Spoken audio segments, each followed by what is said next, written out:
সম্পূর্ণ গল্পটা না শুনে কেউ আজে বাজে কমেন্ট করবেন না। কে? আমি মীরা, মানে তোমার ভাবি। দরজাটা একটু খোলো। দরজা খোলার পর ভাবি আপনি আমার রুমে? আজ না আপনার বাসরাত?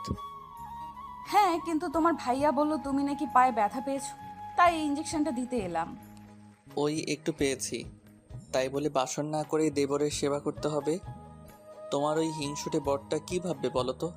এরই ভেতর ইঞ্জেকশন দেওয়া হয়েছে। যা ভাবার ভাবো।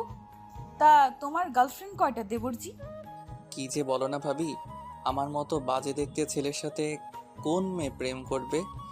এরই মধ্যে কাব্যের কেমন যেন অস্বস্তি লাগছে আর গরমে গা ঘামছে। কি যে বলো, তুমি দেখতে যা সুন্দর আর কিউট। আর আমার তো মনে হয় তোমার অলরেডি 4-5টা গার্লফ্রেন্ড আছে। আমাকে দেখে লজ্জা পাচ্ছ বলতে। লজ্জা পাবো কেন? সত্যি আমার কোনো গার্লফ্রেন্ড নেই। জানি জানি, মুখে বলছো কেউ নেই, কিন্তু ঠিক এক সময় দেখা যাবে তোমার গার্লফ্রেন্ড আছে। আর তাকে তোমার এই সুন্দর নরম বিছানায় নিয়ে কত আদর করছো। আরে তুমি এত ঘামছো কেন? এদিকে এসো, তোমার ঘাম মুছে দেই।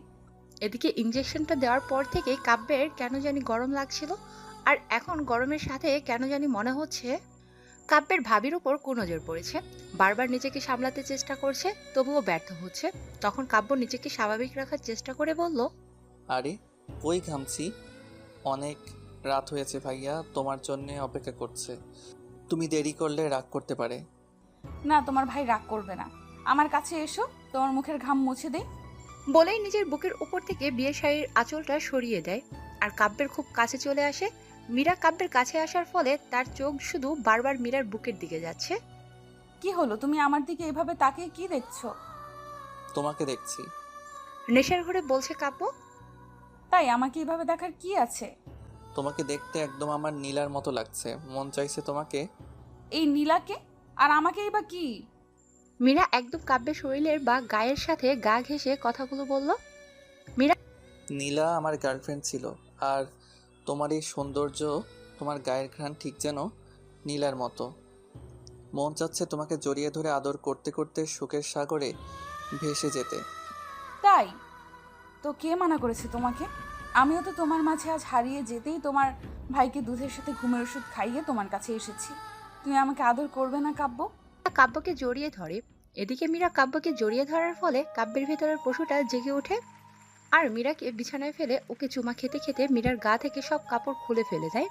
আর ওর সারা শরীরে আদর করতে করতে হারিয়ে যায় এক অজানা সুখের দুনিয়ায়। আচ্ছা, আপনাদের এদের পরিচয় দেওয়া যাক।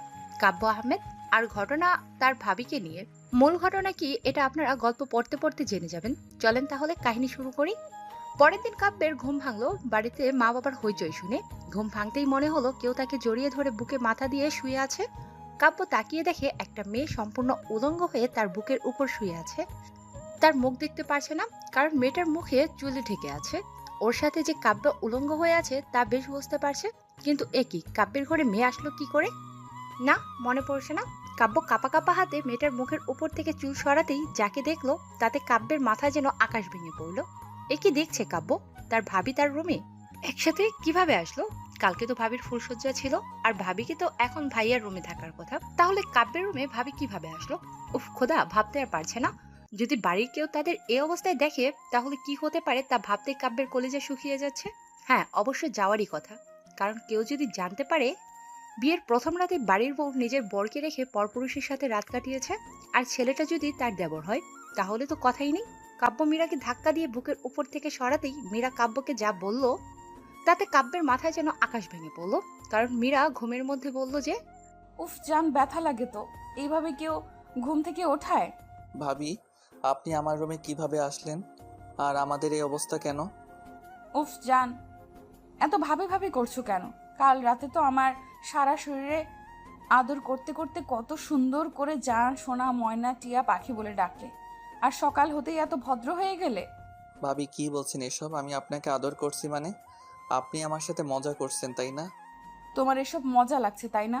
একটা মেয়ে তোমার বুকের উপর সারা রাত বিনা কাপড়ে ছিল, আর এখনো সেই অবস্থায় তোমার সামনে রয়েছে, আর এটা কি তোমার মজা লাগছে? এই জান, আমাকে আদর করো না প্লিজ। আমার না তোমার আদর আবার পেতে ইচ্ছে করছে। মানে আপনি এসব কি বলছেন? কি বলছি বুঝতে পারছো না? ঠক ঠক। ধুর, ভালো লাগে না। এই দেখো তো কে আমাদের রোমান্টিক মুডটা নষ্ট করে দিল। বলে মীরা কাব্যের থেকে সরে যায়। কাব্য দরজা খুলে দেওয়ার জন্য যেই দরজার দিকে পা বাড়াবে, তখন কেন জানি মনে হচ্ছে কাব্যের পা কোনো এক অদৃশ্য শক্তি ধরে রেখেছে, যা কাব্যকে সামনের দিকে এগিয়ে যেতে দিচ্ছে না। বুকটা বারবার ভয়ে কেঁপে উঠছে। না জানি দরজার ওপারে কাব্যের জন্য কি অপেক্ষা করছে। হয়তো সবাই তাকে ভুল বুঝতে, মেরেই ফেলবে। কেউ কাব্যের কথা বিশ্বাস করবে না। কিন্তু যে বা যা হয়েছে তা কাব্য ইচ্ছে করে করেনি বা করতে চায়ওনি। তারপর অনেক কষ্টে আস্তে আস্তে দরজাটার কাছে যায়। আর যেই দরজাটা খুলে দেয়, হঠাৎ ঠাস ঠাস করে দুইটা চর কাব্যের গালে পড়ে। আর কাব্য অপরাধীর মতো মাথা নিচু করে আছে। এটা তুই কি করলি কাব্য? আজকের এই দিনটা দেখার জন্য তোকে আমরা লেখাপড়া করাচ্ছি। তোর কি বিবেক বুদ্ধি লোপ পেয়ে গেছে যে তুই এত বড় একটা খারাপ কাজ করতে পারলি? ভাইয়ের বাসর রাতে কিভাবে তুই তাকে বেঁধে রেখে তার বউকে ছি! এটা ভাবতেও ঘৃণা লাগছে। এদিকে রুমের ভেতর থেকে মীরা হু হু করে কান্না ভেসে আসছে। কিন্তু এই মেয়ে আবার কি জন্য কাঁদছে? কাদার কথা তো কাব্যের। নিজের চোখের সামনে নিজের আজরায়েলকে দেখতে পারছে। আম্মু আমি ঠাস ঠাস। চুপ, একদম চুপ। তোর ওই নোংরা মুখে আমাকে আম্মু বলে ডাকবি না। আম্মু বিশ্বাস করো, গতকাল রাতে আমার সাথে কি হয়েছে আমি নিজেও জানি না। কেউ আমাকে ফাঁসাতে চাচ্ছে। বাহ ভাই বাহ, তুই তো দেখি নাটক ভালোই করতে পারিস। এমনভাবে কথা বলছিস যেন তুই ভাজা মাছ উল্টে খেতেও জানিস না। তুই চাচাতো ভাই হওয়ার পরেও তোকে তো আমার নিজের ভাই মনে করতাম, আর তুই কিনা আমার সংসার শুরু হওয়ার আগেই শেষ করে দিলি। ভাইয়া তুই বিশ্বাস কর আমি বিশ্বাস? আর তোকে? চিৎকার করে বলল রাফি ভাই। রাফির কথা শুনে মীরা কাঁদতে কাঁদতে বাহিরে এসে রাফিকে জড়িয়ে ধরতে যাবে, তখনই রাফি চিৎকার করে বলল, খবরদার আমাকে ছুঁবি না। তোর ওই নোংরা শরীরের কোনো অংশ আমার শরীরে লাগলে আমার শরীরও নোংরা হয়ে যাবে। রাফি, তুমি এসব কি বলছো? আমি তো ইচ্ছে করে এসব করি নাই। যা হয়েছে তা তোমার ভাই জোর করে করেছে। প্লিজ তুমি আমাকে ভুল বুঝো না। তুমি যদি আমাকে ভুল বুঝো তাহলে আমার মরা ছাড়া আর কোনো উপায় থাকবে না। মীরা কাঁদতে কাঁদতে বলল। এদিকে এখানে কি হচ্ছে কাব্য কিছুই বুঝতেছে না। মীরা এসব কি বলছে। তো মরে যা। একটা কথা কান খুলে শুনে রাখ, আমি আজ পর্যন্ত কখনো অন্যের ব্যবহার করা কাপড় পরিনি। আর সেখানে আমার আগে তোকে কেউ ব্যবহার করেছে, তুই ভাবলি কি করে তোকে আমি মেনে নেব? চুপ, সবাই চুপ। কেউ আর একটা কথাও বলবে না। এই কুত্তার বাচ্চার জন্য কাউকে মরতে হবে না। আর রাফি, তোকেও ওকে মেনে নিতে হবে না। চাচি, তোমার ছেলে যা করেছে তা একদম ঠিক করেনি। আর একটা কথা, তোমার ছেলে যদি আজকের পর এ বাড়িতে থাকে তাহলে আমার বাড়ি আলাদা করব। তারপর আম্মু কিছুক্ষণ চুপ থেকে বলল, ভাবি, তুমি এই মেয়ের কাপড়ের লাগেজ নিয়ে আসো। আর রিয়া, আমার আলমারি থেকে 10 লাখ টাকা নিয়ে আয়। আপনারা ভাবছেন রিয়াকে? রিয়া হলো কাব্যের ছোট বোন। ওকে কাব্য খুব ভালোবাসে, কারণ কাব্যের তো একটাই বোন। আম্মু, এই নাও টাকা। টাকা আমাকে নয়, এটা তুই এই মেয়েটার হাতে দে। তারপর রিয়া টাকাগুলো মীরার হাতে দিল। ঠিক তখনই কাব্যের আব্বু এসে গম্ভীরভাবে বলল, রাবিয়া, ওদেরকে বলো নিচে গাড়ি দাঁড়িয়ে আছে, ওরা যেন আজকেই এই বাড়ি এবং এই শহর ছেড়ে চলে যায়। আর তোমার ছেলেকে বলে দাও জীবনে বেঁচে থাকতে ভুল করেও যেন এই বাড়ির দিকে পা না বাড়ায়। আজ থেকে ও আমাদের জন্য মরে গেছে। আর ওকে এটাও বলে দাও ওর ভাগের সব কিছু ওর নামে লিখে দেওয়া হয়েছে, যাতে ভবিষ্যতে সম্পত্তির ভাগের জন্য এই বাড়িতে না আসে। আম্মু আব্বু এসব কি বলছে? আমি তোমাদের ছেড়ে কোথায় যাব? চুপ বিয়াদব, একদম চুপ। বের হয়ে যা এখান থেকে। আর একটা কথা শুনে যা তুই, যেহেতু এই মেয়েটার জীবন শেষ করে দিয়েছিস, তখন তোকেই ওর জীবনটা আবার সাজিয়ে দিতে হবে। যদি কখনো কোনো দিন আমি শুনি তোর কারণে এই মেয়েটার কোনো ক্ষতি হয়েছে, তবে মনে রাখবি তোর কাছে আমরা সে দিন থেকে মৃত। আম্মু রিয়া, ওকে বের হয়ে যেতে বল। ও যদি বের না হয় তাহলে ওকে আমার মরা মুখ দেখতে হবে। আম্মুর কথা শুনে বুকটা কেঁপে উঠল। কাব্য মাথা নিচু করে বাড়ি থেকে বের হয়ে আসে, কারণ ওখানে আর দাঁড়িয়ে থাকতে পারছে না। আসার সময় মীরার দিকে তাকাতেই দেখে ওর চোখ দিয়ে পানি পড়ছে, কিন্তু চোখ দিয়ে পানি পড়লেও ওর ঠোঁটের ফাঁকে একটা হাসি ফুটে উঠল। যাই হোক, তারপর কাব্য গাড়িতে উঠে পড়ে। মীরাও কাব্যের পিছন পিছন এসে গাড়িতে ওঠে। তারপর ও ড্রাইভারকে কি যেন বলল, আর ড্রাইভার গাড়ি চালানো শুরু করলো, কিন্তু কাব্যের সেদিকে কোনো খেয়াল নেই। কাব্য বাড়ির দিকে এক নজরে তাকিয়ে আছে। বাড়ির দিকে তাকিয়ে থাকতে থাকতে ভাবতে লাগলো পুরনো কথাগুলো। রাফি আর মীরা একসাথেই ডাক্তারি পড়তো, তাদের মধ্যে অনেক ভালো বন্ধুত্ব ছিল, কিন্তু কেউ কাউকে ভালোবাসতো না। রাফি যে হাসপাতালে কাজ করতো সেখানকার এক নার্সকে পছন্দ করতো রাফি, কিন্তু বড় আব্বা তাকে পছন্দ না। যেহেতু মীরা রাফির সাথে পড়তো, সেই সূত্রে গত 1 মাস আগে তাদের বাড়িতে বেড়াতে আসে মীরা, আর তখন বড় আব্বার তাকে খুব পছন্দ হয়। তারপর মীরার বাবা মায়ের সাথে কথা বলে বিয়ের কথাবার্তা ঠিক করে। তারপর কি হলো তা আপনারা তো দেখতেই পেলেন। এই কি হলো, কি এত ভাবছো? নেমে পড়ো, আমরা এসে পড়েছি। ও কাব্য কিছু না বলে মীরার পিছু পিছু একটা বাড়িতে যায় আর গিয়ে সোফায় বসে পড়ে। মীরা ব্যাগ থেকে কাপড় বের করে বাথরুমে চলে যায় ফ্রেশ হওয়ার জন্য। আর বাথরুম থেকে বের হয়ে যা বলল তাতে কাব্য চমকে উঠলো, কারণ মীরা বলল যে, এই কুত্তার বাচ্চা, এখানে বসে তুই কি করছিস? যা ফ্রেশ হয়ে আয়। ভাবি, তুমি আমাকে খারাপ কথা বলে গালি দিচ্ছ কেন? ছি, এটা কি ভাষা? এই শোন, তুই এমন কোন মহান ব্যক্তি রে যে তোকে সম্মান করতে হবে? আর একটা কথা মনে রাখ, আজ থেকে তোর জীবনটা আমি জাহান্নাম করে দিব। এখন নে, এই কাগজে সই করে দে। মীরা চোখ মুখ লাল করে বলল কথাগুলো। কিসের কাগজ এটা? তোর আর আমার বিয়ের কাগজ। এখন চুপচাপ সই কর। কি বিয়ের কাগজ মানে? আমি আপনাকে বিয়ে করতে পারবো না। কি বললি তুই? বিয়ে করতে পারবি না? না, পারবো না। দেখ কাব্য, ভালোই ভালোই সই কর বলছি, না হলে আমি যে কি করব তা তুই ভাবতেও পারবি না। আপনার যা খুশি তা করুন, আমার কিছু যায় আসে না। আপনি আমার যা ক্ষতি করার তা তো করেছেনই। এখনো কিছুই করি নাই মিস্টার কাব্য, তবে এবার করব। তুই যদি সাইন না করিস তাহলে আমি এখান থেকে সোজা থানায় যাব, আর গিয়ে এটা বলবো যে তুই আমাকে ধর্ষণ করেছিস, আর আমাকে ধর্ষণ করতে তোর মা বাবা তোকে সাহায্য করেছে। এখন ভেবে দেখ, আমাকে ধর্ষণ করার দায়ে তোকে তো জেল খাটতেই হবে, সেই সাথে তোর মা বাবাও পুলিশের কোমরে দড়ি বেঁধে নিয়ে যাবে। আচ্ছা, তোর কি ভালো লাগবে এটা দেখতে? না না, প্লিজ আপনি এমনটা করবেন না। আপনি যা বলবেন আমি তাই করব। বলুন আমাকে কোথায় সাইন করতে হবে। এই নে, এখানে সাইন কর। তারপর কাব্য পেপারগুলো না দেখেই বা না পড়েই সাইন করে দেয়। কাব্যের সাইন করা দেখে মীরার ঠোঁটে হাসি ফুটে ওঠে। কাব্য সাইন করে বাথরুমে যায় গোসল করতে, কারণ সকালে গোসল করা হয়নি। গোসল করে বাইরে বের হতেই মীরা বলল, এই যা বাজার থেকে চাল ডাল শাকসবজি ইত্যাদি কিনে নিয়ে আয়, তারপর আমার জন্য রান্না তৈরি করবি। আমার খুব ক্ষুধা লেগেছে। ভদ্রভাবে কথা বলুন ভাবি। আর আমি করব রান্না? অসম্ভব। আমি আপনার কেনা গোলাম নই যে আপনার সব কথা আমি শুনবো। ঠিক আছে, আমার কথা শুনতে হবে না, শুধু কষ্ট করে এই ভিডিওটা দেখ বলেই আমার দিকে ওর মোবাইলটা এগিয়ে দেয়। কাব্য মীরার হাত থেকে ওর মোবাইলটা হাতে নিয়ে যেই মোবাইলের দিকে তাকিয়েছে, তখন কাব্যের দুনিয়াটা যেন মুহূর্তের মধ্যে থমকে গেছে। মনে হলো আকাশ ভেঙে পড়েছে কাব্যের মাথার ওপর। একে দেখছে কাব্যর বোনের গোসল করার ভিডিও মীরা এটা কোথায় পেল? আর এটা যদি কোনোভাবে লিক হয় তাহলে কাব্যের বোনটার জীবনটাই শেষ হয়ে যাবে। না না, এ হতে পারে না। হ্যাঁ, এখন ভেবে দেখ আমার কথা শুনবি কি না। যদি না শুনতে চাস তো আমি আমার মোবাইলে একটা মাত্র ক্লিক করব, আর সাথে সাথেই তোর বোনরে এই 5 মিনিটের ভিডিও ভাইরাল হয়ে যাবে। একটা ডেভিল মার্কা হাসি দিয়ে কথাগুলো বলছে মীরা। কাব্য ভাবতে পারছে না কিছু। প্লিজ, আমি আপনার পায়ে পড়ি, দয়া করে আমার বোনের সাথে এমনটা করবেন না। ঠিক আছে, করব না, তবে মনে রাখ আজ থেকে তোকে আমার সব কথা শুনতে হবে। যদি কোনো রকমের চালাকি করার চেষ্টা করেছিস তো বুঝতেই পারছিস আমি কি করতে পারি। আচ্ছা ঠিক আছে, আমি আপনার সব কথা শুনবো, সব কাজ করব।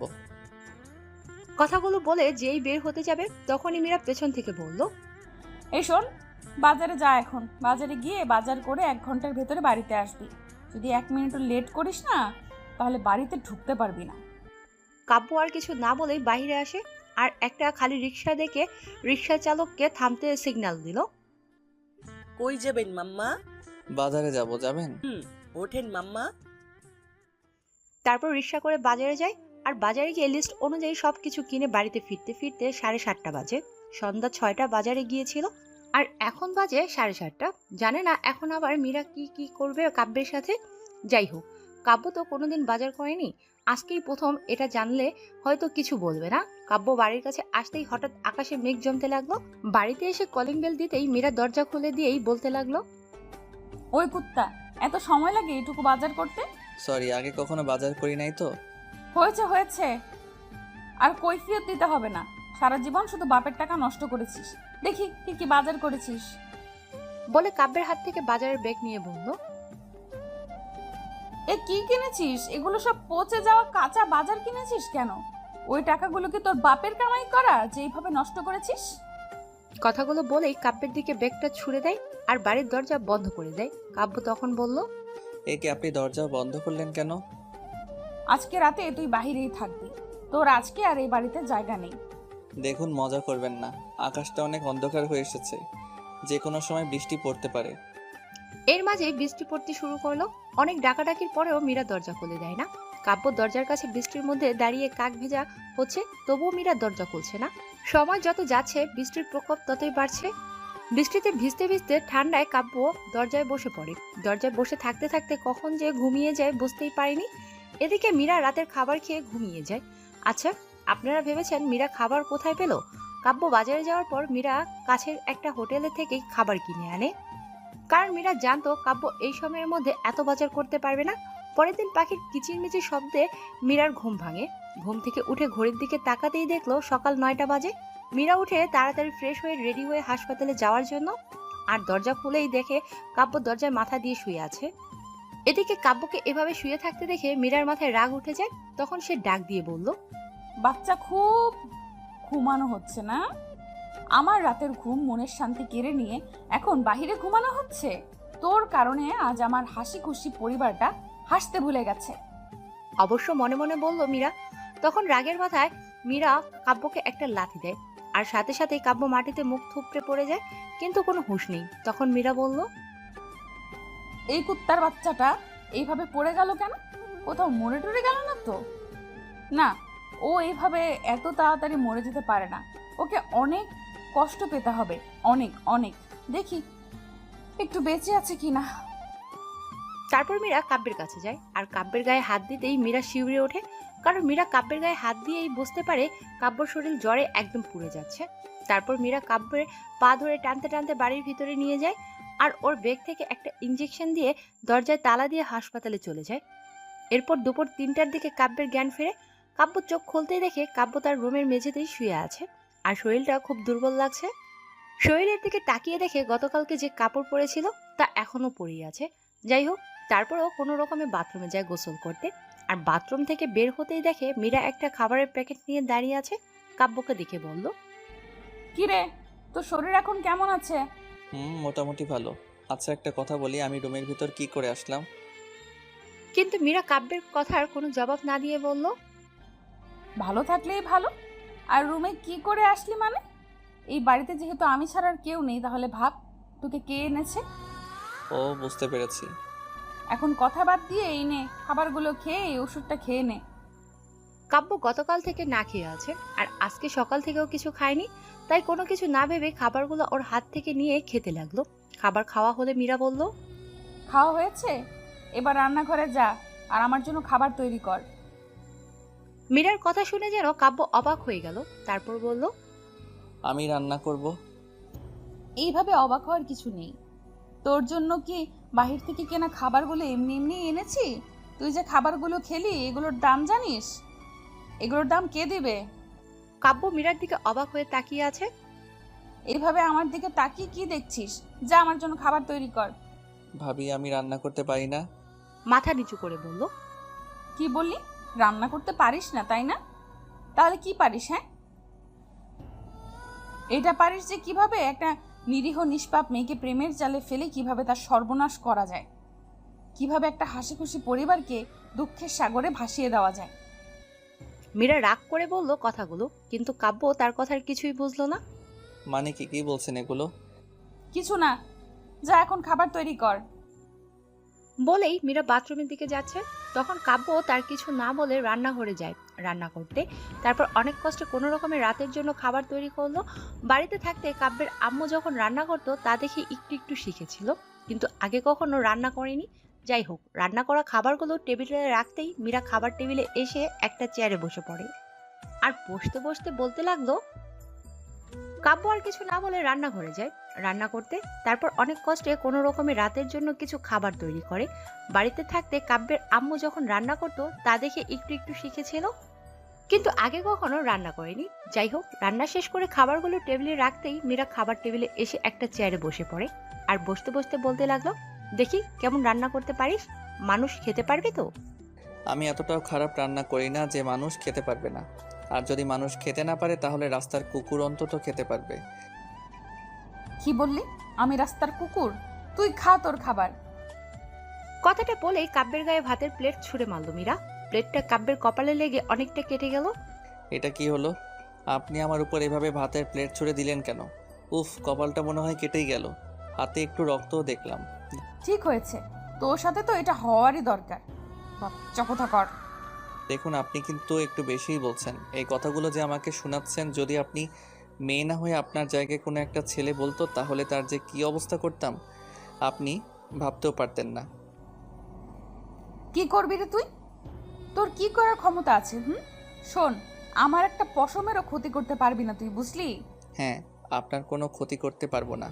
কি আর করতে পারি? আমার হাত পা যে বাঁধা। ছোটবেলায় দেখতাম বাবা বিনা কারণে মাকে মারতো। মা সহ্য করতে না পেরে মা অনেক সময় জ্ঞান হারিয়ে ফেলতো। তাই আমার মা ছোট থেকে শিখিয়েছে কিভাবে একটা মেয়েকে সম্মান করতে হয়, যার কারণে আপনাকে কিছু করতে পারছি না। আমার মা আমার কাছ থেকে কথা নিয়েছিল যে আমি কোনোদিন যেন কোনো মেয়ের গায়ে হাত না তুলি। আর সবচাইতে বড় কথা কি জানেন? বাড়ি থেকে বের করে দেওয়ার সময় মা বলেছিল যে আপনার খেয়াল রাখতে। ওই তোর পেঁচাল বন্ধ কর। তোর মা তোকে কি শিক্ষা দিয়েছে তা আমার জানার দরকার নেই। আমার খুব ক্লান্ত লাগছে, আমি এখন ঘুমিয়ে যাব। আর তুই আমার পা টিপে দিবি। আর যদি না দিতে চাস তাহলে তোর বোনের কথাটা একটু ভেবে দেখিস। এটা বলে তারপর না খেয়ে উঠে যায়। আপনারা কি ভাবছেন মীরা না খেয়ে থাকবে? মোটেও না। মীরা বাহির থেকে যা খেয়ে এসেছে তাতে রাত কেটে যাবে। মীরা উঠে যাওয়ার পর কাব্যে বাথরুমে যায় আর কাপড়ে লেগে থাকা খাবারগুলো পরিষ্কার করে মীরা রুমে যায়। ওর রুমে গিয়ে দেখে ও চোখ বন্ধ করে আছে। কাব্য গুটি গুটি পায়ে বিছানার একপাশে বসে মীরার পা টিপে দিচ্ছে। এদিকে হঠাৎ কাব্যের বুকের ভেতরটা কেমন যেন মোচড় দিয়ে উঠল। একদিন তার আম্মু পা টিপে দিতে বলেছিল তাকে। আম্মু পায়ের ব্যথায় হাঁটতেই পারছিল না, কিন্তু তার কষ্টটাকে না বুঝে তাকে অবহেলা করে কাব্য বন্ধুদের সাথে খেলতে গিয়েছিল। আর আজকে সেই তাকেই এমন একটা মেয়ের পা টিপে দিতে হচ্ছে, যার কারণে তাকে তার পরিবার থেকে আলাদা হতে হয়েছে। এসব ভাবতে ভাবতে কখন যে ঘুমিয়ে গেছে বুঝতেও পারেনি। এদিকে মাঝরাতে মীরার ঘুম ভেঙে যায়। ও পায়ের দিকে তাকিয়ে দেখে কাব্য ওর পায়ের ওপর মাথা দিয়ে শুয়ে আছে। মীরা ঘুমন্ত অবস্থায় কাব্যকে দেখে ওর কেমন যেন মায়া লাগছে। কি মায়াবী নিষ্পাপ চেহারা! মনে হচ্ছে কাব্য যেন কতটা আপন ওর। মনে হচ্ছে কাব্যের মাথায় পরম যন্ত্রে একটা চুমু এঁকে দিতে। মীরা তখন নিজের অজান্তে কাব্যের হঠাৎ চুমু দিয়ে ফেলে। তারপর হঠাৎ কি যেন মনে করে বিছানা থেকে উঠে পড়ে আর আলমারি খুলে একটা গোপন ড্রয়ার থেকে একটা ডায়েরি বের করে বেলকনিতে চলে যায়। তারপর চেয়ারে বসে পরম মমতায় ডায়েরিটা স্পর্শ করতে করতে ডায়েরির প্রথম পাতাটা খুলে পড়তে শুরু করে। আজ আমি খুব খুশি, কারণ আজ আমার কলেজ লাইফের প্রথম দিন। অনেক দিনের ইচ্ছা আজ সত্যি হতে চলেছে। সব সময় ভাবতাম কবে কলেজের মাটিতে পা দিব। যাই হোক, কলেজে এখন ঢুকতেছি। এক্ষুনি হঠাৎ কে যেন আমাকে ডাক দিল। ওই নীলা, তুই এখানে?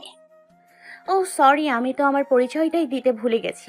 আমার নাম নীলা, বাবা মায়ের দ্বিতীয় আর সবচেয়ে আদরের মেয়ে। কেন, আমি কি আসতে পারি না? আরে আমি তো বলছি নাকি। তা বল, কি মনে করে আমাদের কলেজে ঘুরতে এসেছিস নাকি? ঘুরতে আসবো কি জন্য? আমি এই কলেজে পড়তে চাইছি, এখানেই অ্যাডমিশন নিয়েছি। বলিস কি, তুই এখানে ভর্তি হয়েছিস? কই, আগে তো দেখিনি। আরে সতীন, আমি তো এতদিন দাদুর বাড়িতে ছিলাম, তাহলে দেখবি কি করে? ও তাই, বল তা কোন ডিপার্টমেন্ট? এই তো বিজ্ঞান। তাহলে তো আমাদের সাথেই, চল ক্লাসে যাই। চল। তারপর দুজন ক্লাসে যায়। রিমা ওর ফ্রেন্ডদের সাথে নীলার পরিচয় করে দেয়। হঠাৎ দেখে একটা ছেলে লাল টি শার্ট পরে মাথা নিচু করে আছে। ছেলেটাকে দেখে কেন জানি না বুকের ভেতর কিছু একটা বেজে উঠলো হঠাৎ। সতীন, এই সতীন, এই চকলেট বয়টা কে রে? কাকে তুই চকলেট বয় বলছিস? এটা তো অ্যালার্জি বয়। কেন রে, এমন একটা কিউট বয়কে তোরা কোন দুঃখে অ্যালার্জি বয় বলছিস? তো আর কি বলবো, তোর এই চকলেট বয়কে আমি একবার প্রপোজ করেছিলাম। জানিস কি বলেছিল? আরে আরে, ওই দিকে না তাকিয়ে এই দিকে তাকা। ফ্ল্যাশব্যাক। কাব্য, তোমার সাথে একটা কথা ছিল। হ্যাঁ বলুন আপু, কি বলবেন? আরে, তুমি আমাকে আপু বলছো কেন? তাহলে কি বলে ডাকবো? কেন, সোনা বাবু জানো বলে ডাকবে। কি বলছেন? এগুলো তো লাভাররা তাদের ভালোবাসার মানুষকে বলে, তাহলে আমি কেন আপনাকে এগুলো ডাকবো? কারণ আমি তোমাকে ভালোবাসি। কিন্তু আমি তো আপনাকে ভালোবাসি না, আর না আপনাকে ভালোবাসতে পারবো। কেন কেন, আমি কি দেখতে সুন্দর না? নাকি আমার নাক বোঝা, দেখতে কালো, মুখে গন্ধ নাকি? আরে না না, আপনি দেখতে পরীর মতো, যে কেউ আপনাকে প্রথম দেখায় প্রেমে পড়বে। আসলে কি হয়েছে জানেন তো, আমার আম্মু আমাকে বলছে যে বিয়ের আগে প্রেম ভালোবাসা ঠিক নয়। এখন প্রেমে পড়লে বা কোনো সম্পর্কে জড়িয়ে পড়লে জীবনে শুধু কষ্ট আর কষ্ট পাবো, যার ফলে আমার ভবিষ্যৎ জীবন অন্ধকারে ঢেকে যাবে। এখন আপু আপনি বলুন, আমি কি এতই বোকা যে নিজের পায়ে নিজেই কুড়োল মারবো? আরে তোর, সব বাবা মাই তো তাদের সন্তানকে এসব বলে, তাই বলে কি তারা প্রেম করে না? তারা করে বলে কি আমাকেও প্রেম ভালোবাসা করতে হবে? আমি তো আগে নিজেকে প্রতিষ্ঠিত করব, তারপর এসব নিয়ে ভাববো। আমি এখন আসি আপু, কেমন? টাটা। ফ্ল্যাশব্যাক শেষ। এখন বুঝলি তো কেন তোর চকলেট বয়কে আমরা অ্যালার্জি বয় বলি? আর একটা কথা বলছি শোন, শুধু আমি একা নয়, আর অনেকেই তোর এই চকলেট বয়কে প্রপোজ করেছিল, কিন্তু সবাইকে সে একই কথা বলেছিল, এই শালা শুধু অ্যালার্জি বয় নয়, সেই সাথে জাতীয় ভাই হলেও ভালো হতো। ওই সতীনের ঘরে সতীন, কখনো তুই নিজের মুখ আয়নায় দেখেছিলি যে এমন একটা চকলেট বয়কে প্রপোজ করতে গিয়েছিলি? জানিস তোকে দেখতে কেমন লাগে? একদম পচা ডোবার রাজরানীর মতো লাগে। তোর জন্য তো আমাদের বাড়ির পাশে কদম আলী ছেলে আক্কাস আলী ঠিক আছে। হ্যাঁ, আসছে আমার চাঁদের দেশের রাজকুমারী রে, তোর জন্য মনে হয় সালমান খান অপেক্ষা করছে। রিমা মুখ বাঁকা করে বলল, সালমান খান আসবে কি আসবে না জানি না, তবে এই চকলেট বয় তো কনফার্ম আমার জন্য অপেক্ষা করবে, ভালোবাসবে, আর বছর ঘুরতে না ঘুরতে বিয়েও হবে। আর দেখ না ওর নাকটা কত সুন্দর, যে কেউ ওর নাক দেখে মনে করবে যে ওর নাক ফুরানো হয়েছে। হা হা হা, তুই তো 20 সালের সেরা চোখ সোনালি রে সতীন, এটা কোনো দিন হবার নাই। তাই নাকি? তাহলে আজ থেকেই দেখতে থাক, আগে আগে হোতা হে ক্যা। কেন, কি করবি তুই? নীলা রিমাকে কিছু না বলে কাব্যের কাছে যায়, গিয়ে দেখে ও মাথা নিচু করে আছে। হাই, আমি নীলা, আমি কি এখানে বসতে পারি? হাই। কাব্য মাথা উঁচু করতেই দেখে একটা অপরূপা সুন্দরী মেয়ে সামনে দাঁড়িয়ে আছে। এ যেন রূপকথার রাজকুমারী, মনে চাচ্ছে তার দিকে তাকিয়ে থাকে। কাব্য নীলাকে প্রথম দেখেই হ্যাবলার মতো তাকিয়ে আছে, আর নীলা একটু লজ্জাও লাগছে ওর তাকানো দেখে। নীলা নিজেকে সামনে নিয়ে বলল। কাব্য মেয়েটার কথা শুনে লজ্জা পেয়ে মাথা নিচু করে বলল, কিছু না। তারপর তাকে বসার জন্য জায়গা দিল। এদিকে কাব্যও বসে পড়ল। হাই, আমি নীলা, আর তুমি? হ্যালো, আমি কাব্য আহমেদ। আর আপনি আমাকে তুমি করে বলছেন কেন? ও মা, বোকা ছেলে বলে কি! এতটুকু বুঝতে পারছো না? আমরা যখন একসাথে পড়ি তখন তুমি করেই বলতে পারি, তাই না? তাও ঠিক। হুম, এই তো বুঝতে পারছো। আচ্ছা, আমরা যখন একসাথে পড়ি তাহলে আজ থেকে আমরা বন্ধু, কেমন? না না, একদম না, আমার কোনো মেয়ে বন্ধুর দরকার নেই। আর আপনার যদি বন্ধুর দরকার পড়ে তাহলে এখানে অনেক ছেলে আছে যারা আপনার সাথে বন্ধুত্ব করতে অধীর আগ্রহ নিয়ে বসে আছে। তা আছে, কিন্তু তারা তো তোমার মতো ভালো নয়। আমাকে দেখে আপনার কেন মনে হচ্ছে যে আমি ভালো? আমি তো খারাপ ছেলেও হতে পারি। না, হতেই পারো না। ক্লাসের সবাই তোমার নামে কত ভালো ভালো কথা বললো, তাই আমি মনে করি তুমি অন্য সবার থেকে ভিন্ন। অন্যের কাছ থেকে শোনা সব কথা কিন্তু সব সময় সত্য নাও হতে পারে। ঠিক তো। আসলে আমি তো এটা ভেবে দেখিনি। আচ্ছা ঠিক আছে, তাহলে একটা কাজ করা যাক।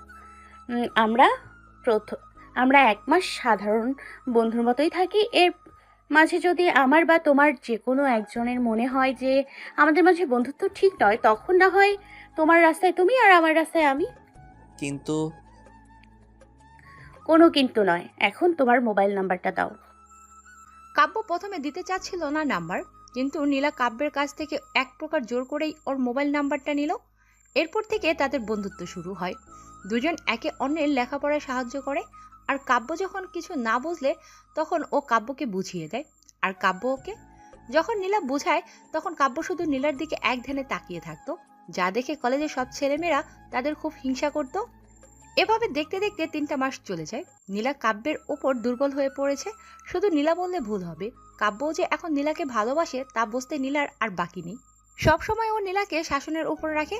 যাই হোক, নীলা একদিন কলেজে একটা আম গাছের নিচে বসে বই পড়ছিল। ঠিক তখনই কাব্য নীলার কাছে আসে। ওই নীলা, চল আজকে তোকে একটা জায়গায় বেড়াতে নিয়ে যাব। তাই নাকি? তা কোথায় যাবি? চল চল না, যাওয়ার পর দেখতে পারবি। তারপর দুজন একসাথে কলেজ থেকে বের হয়ে একটা রিক্সা ভাড়া করে, আর রিক্সায় একটা পার্কের কাছে আসতেই রিক্সাওয়ালা মামাকে থামতে বলে কাব্য। নীলা রিক্সা থেকে নেমে দেখে তারা একটা পার্কের সামনে, যেখানে সাধারণত প্রেমিক প্রেমিকারা আসে। কিরে, তুই আমাকে এখানে কেন নিয়ে আসলি? ভিতরে চল, তাহলে বুঝতে পারবি। তারপর কাব্য নীলাকে নিয়ে ভিতরে যায়। একটু যাওয়ার পর কাব্য বলে উঠল, এই নীলা, এখন তুই একটু তোর চোখটা বন্ধ কর। কেন? আরে কর না। আচ্ছা ঠিক আছে। তারপর কাব্যের কথা মতো নীলা চোখ বন্ধ করে। নীলা ঠিক বুঝতে পারলো নীলাকে কোথাও নিয়ে যাওয়া হচ্ছে। কিছু দূর যাওয়ার পর কাব্য বলল, এবার চোখ খোল নীলা। নীলা চোখ খুলতে যা দেখলো তা দেখার জন্য নীলা মোটেও প্রস্তুত ছিল না। হঠাৎ আপনা আপনি নীলার চোখ দিয়ে পানি পড়তে লাগলো, কারণ নীলা চোখ খুলেই দেখলো যে কাব্য একগুচ্ছ গোলাপ হাতে নিয়ে নীলার সামনে দাঁড়িয়ে আছে।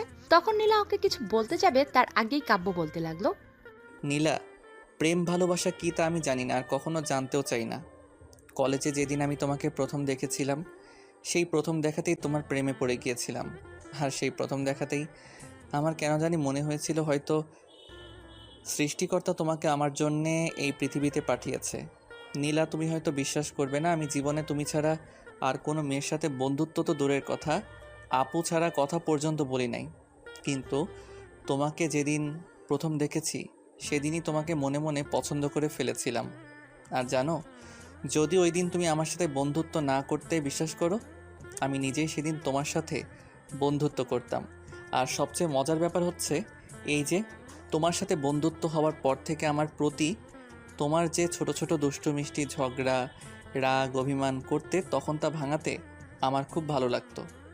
আর এই ভালো লাগা যে কখন ভালোবাসায় রূপ নেয় তা আমি বুঝতেই পারি নাই। নীলা, তুমি কি হবে আমার এই তৃষ্ণার্ত মনের রানী? হবে কি আমার মায়ের আদরের বৌমা?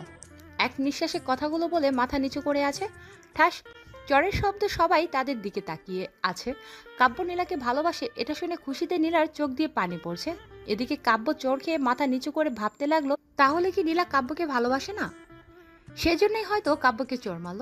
ছি, আজ কাব্যের কারণে এত ভালো একটা বন্ধুত্ব কাব্য হারাতে চলেছে।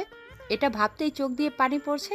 কাব্য চোখের পানি মুছে যেই চলে যাচ্ছে, ঠিক তখনই পেছন থেকে নীলার ডাক, ওই কোথায় যাস আমাকে একা ফেলে রেখে? জানি না। জানিস না মানে?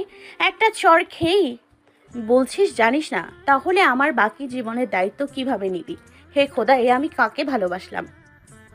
নীলার মুখে ভালোবাসার কথা শুনে সাথে সাথে পেছন থেকে সামনে ঘুরে দাঁড়ালো আর খুশি হয়ে বলল, কি বলি নীলা, আর একবার বল, তুই কাকে ভালোবাসিস? কাকে আবার? আমার সামনে যে ভীতু দাঁড়িয়ে আছে, জানিস তোকে আমিও প্রথম দিন থেকে ভালোবাসি। তাই তো তোর সাথে বন্ধুত্ব করি নিজ থেকে, আর বিভিন্নভাবে বোঝাতে থাকি যে তোকে আমিও ভালোবাসি, কিন্তু তুই বোঝার চেষ্টাই করতি না। সত্যি তুই আমাকে ভালোবাসিস? বাঙালি আবার জিগায়, তোকে ভালোবাসবো না তো কাকে ভালোবাসবো?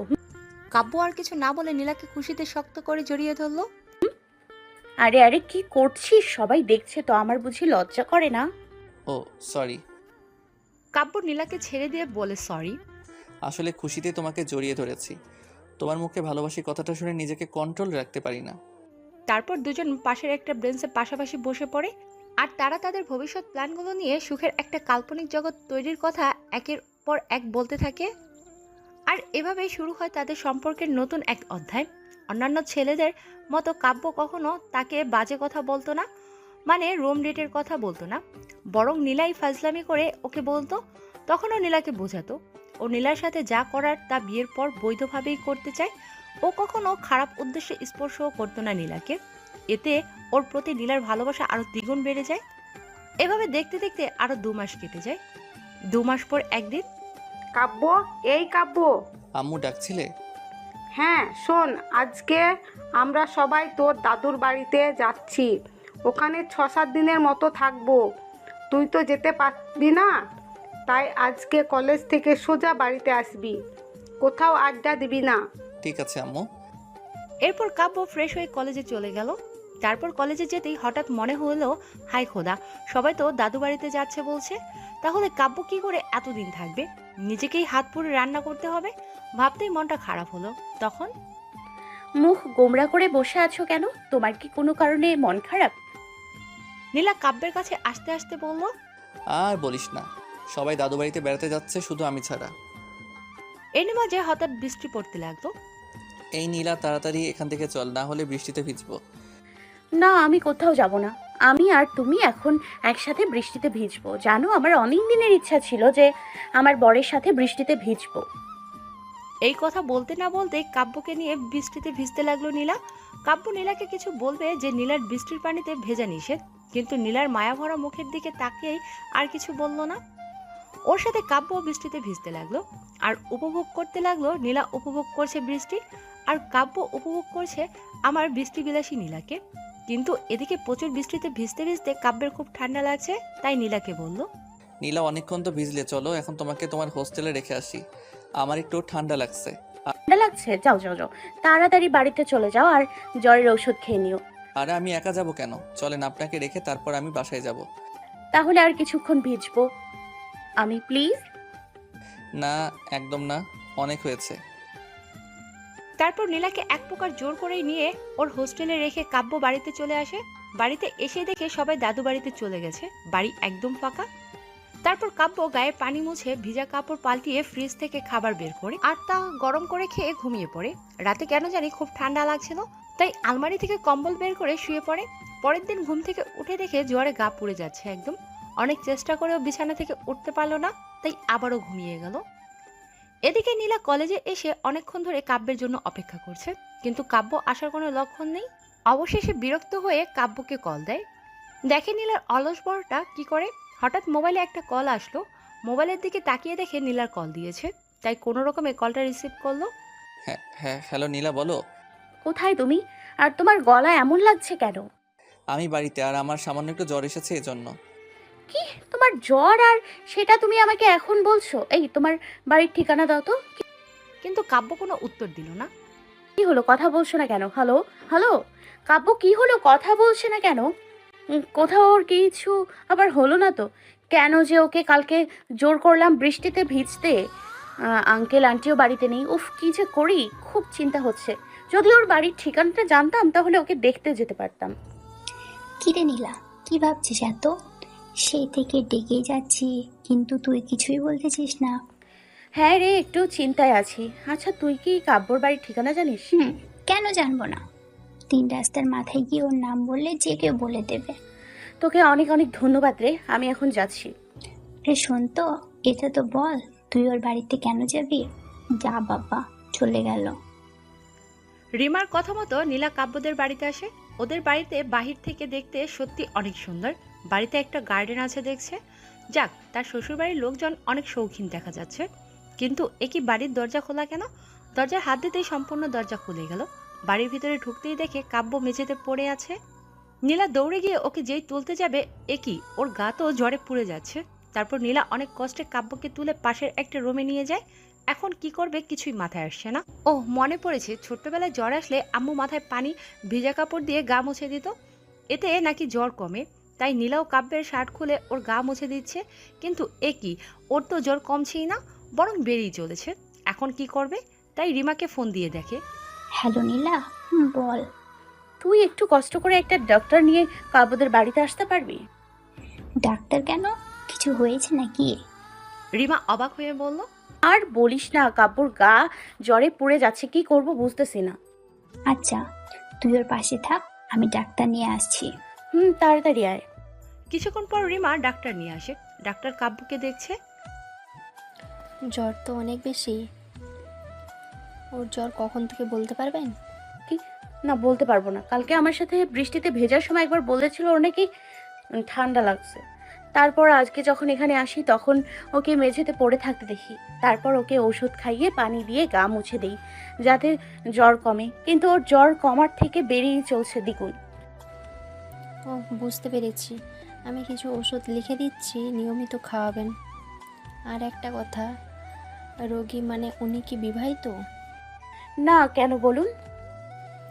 এই মুহূর্তে ওষুধের থেকে ওনার বউয়ের প্রয়োজন বেশি ছিল। যাই হোক, এগুলো ওনাকে খাইয়ে দেন। যদি রাতের ভিতর জ্বর না কমে তাহলে হাসপাতালে নিয়ে যাবেন। হুম।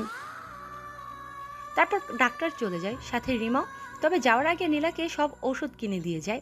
এরপর নীলা কোনো রকমে কাব্যকে ওষুধ খাইয়ে দেয়। তার কিছুক্ষণ পরে দেখে কাব্য জ্বরে কাঁপছে, তাই নীলা বিছানার পাশে রাখা কম্বল আর গায়ে উপর দিয়ে দেয়। তাতেও ওর কাঁপুনি কমছে না, তাই ওর কাঁপুনি বন্ধ করতে বাধ্য হয়ে নীলা কাব্যকে জড়িয়ে ধরে।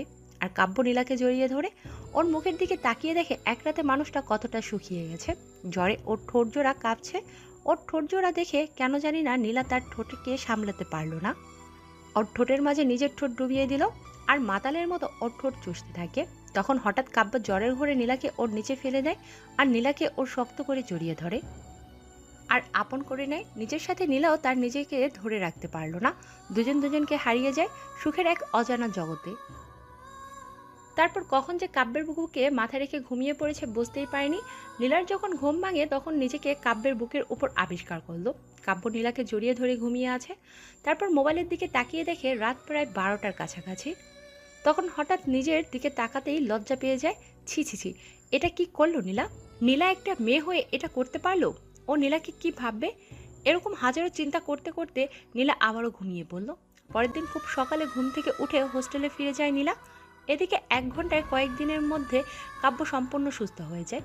আর ওই ঘটনার জন্য নীলার কাছে ক্ষমা চায়, যদিও সেদিন ওর কোনো অপরাধ ছিল না। সে যাই হোক, তাদের সম্পর্ক এখন আগের থেকেও মজবুত হয়েছে।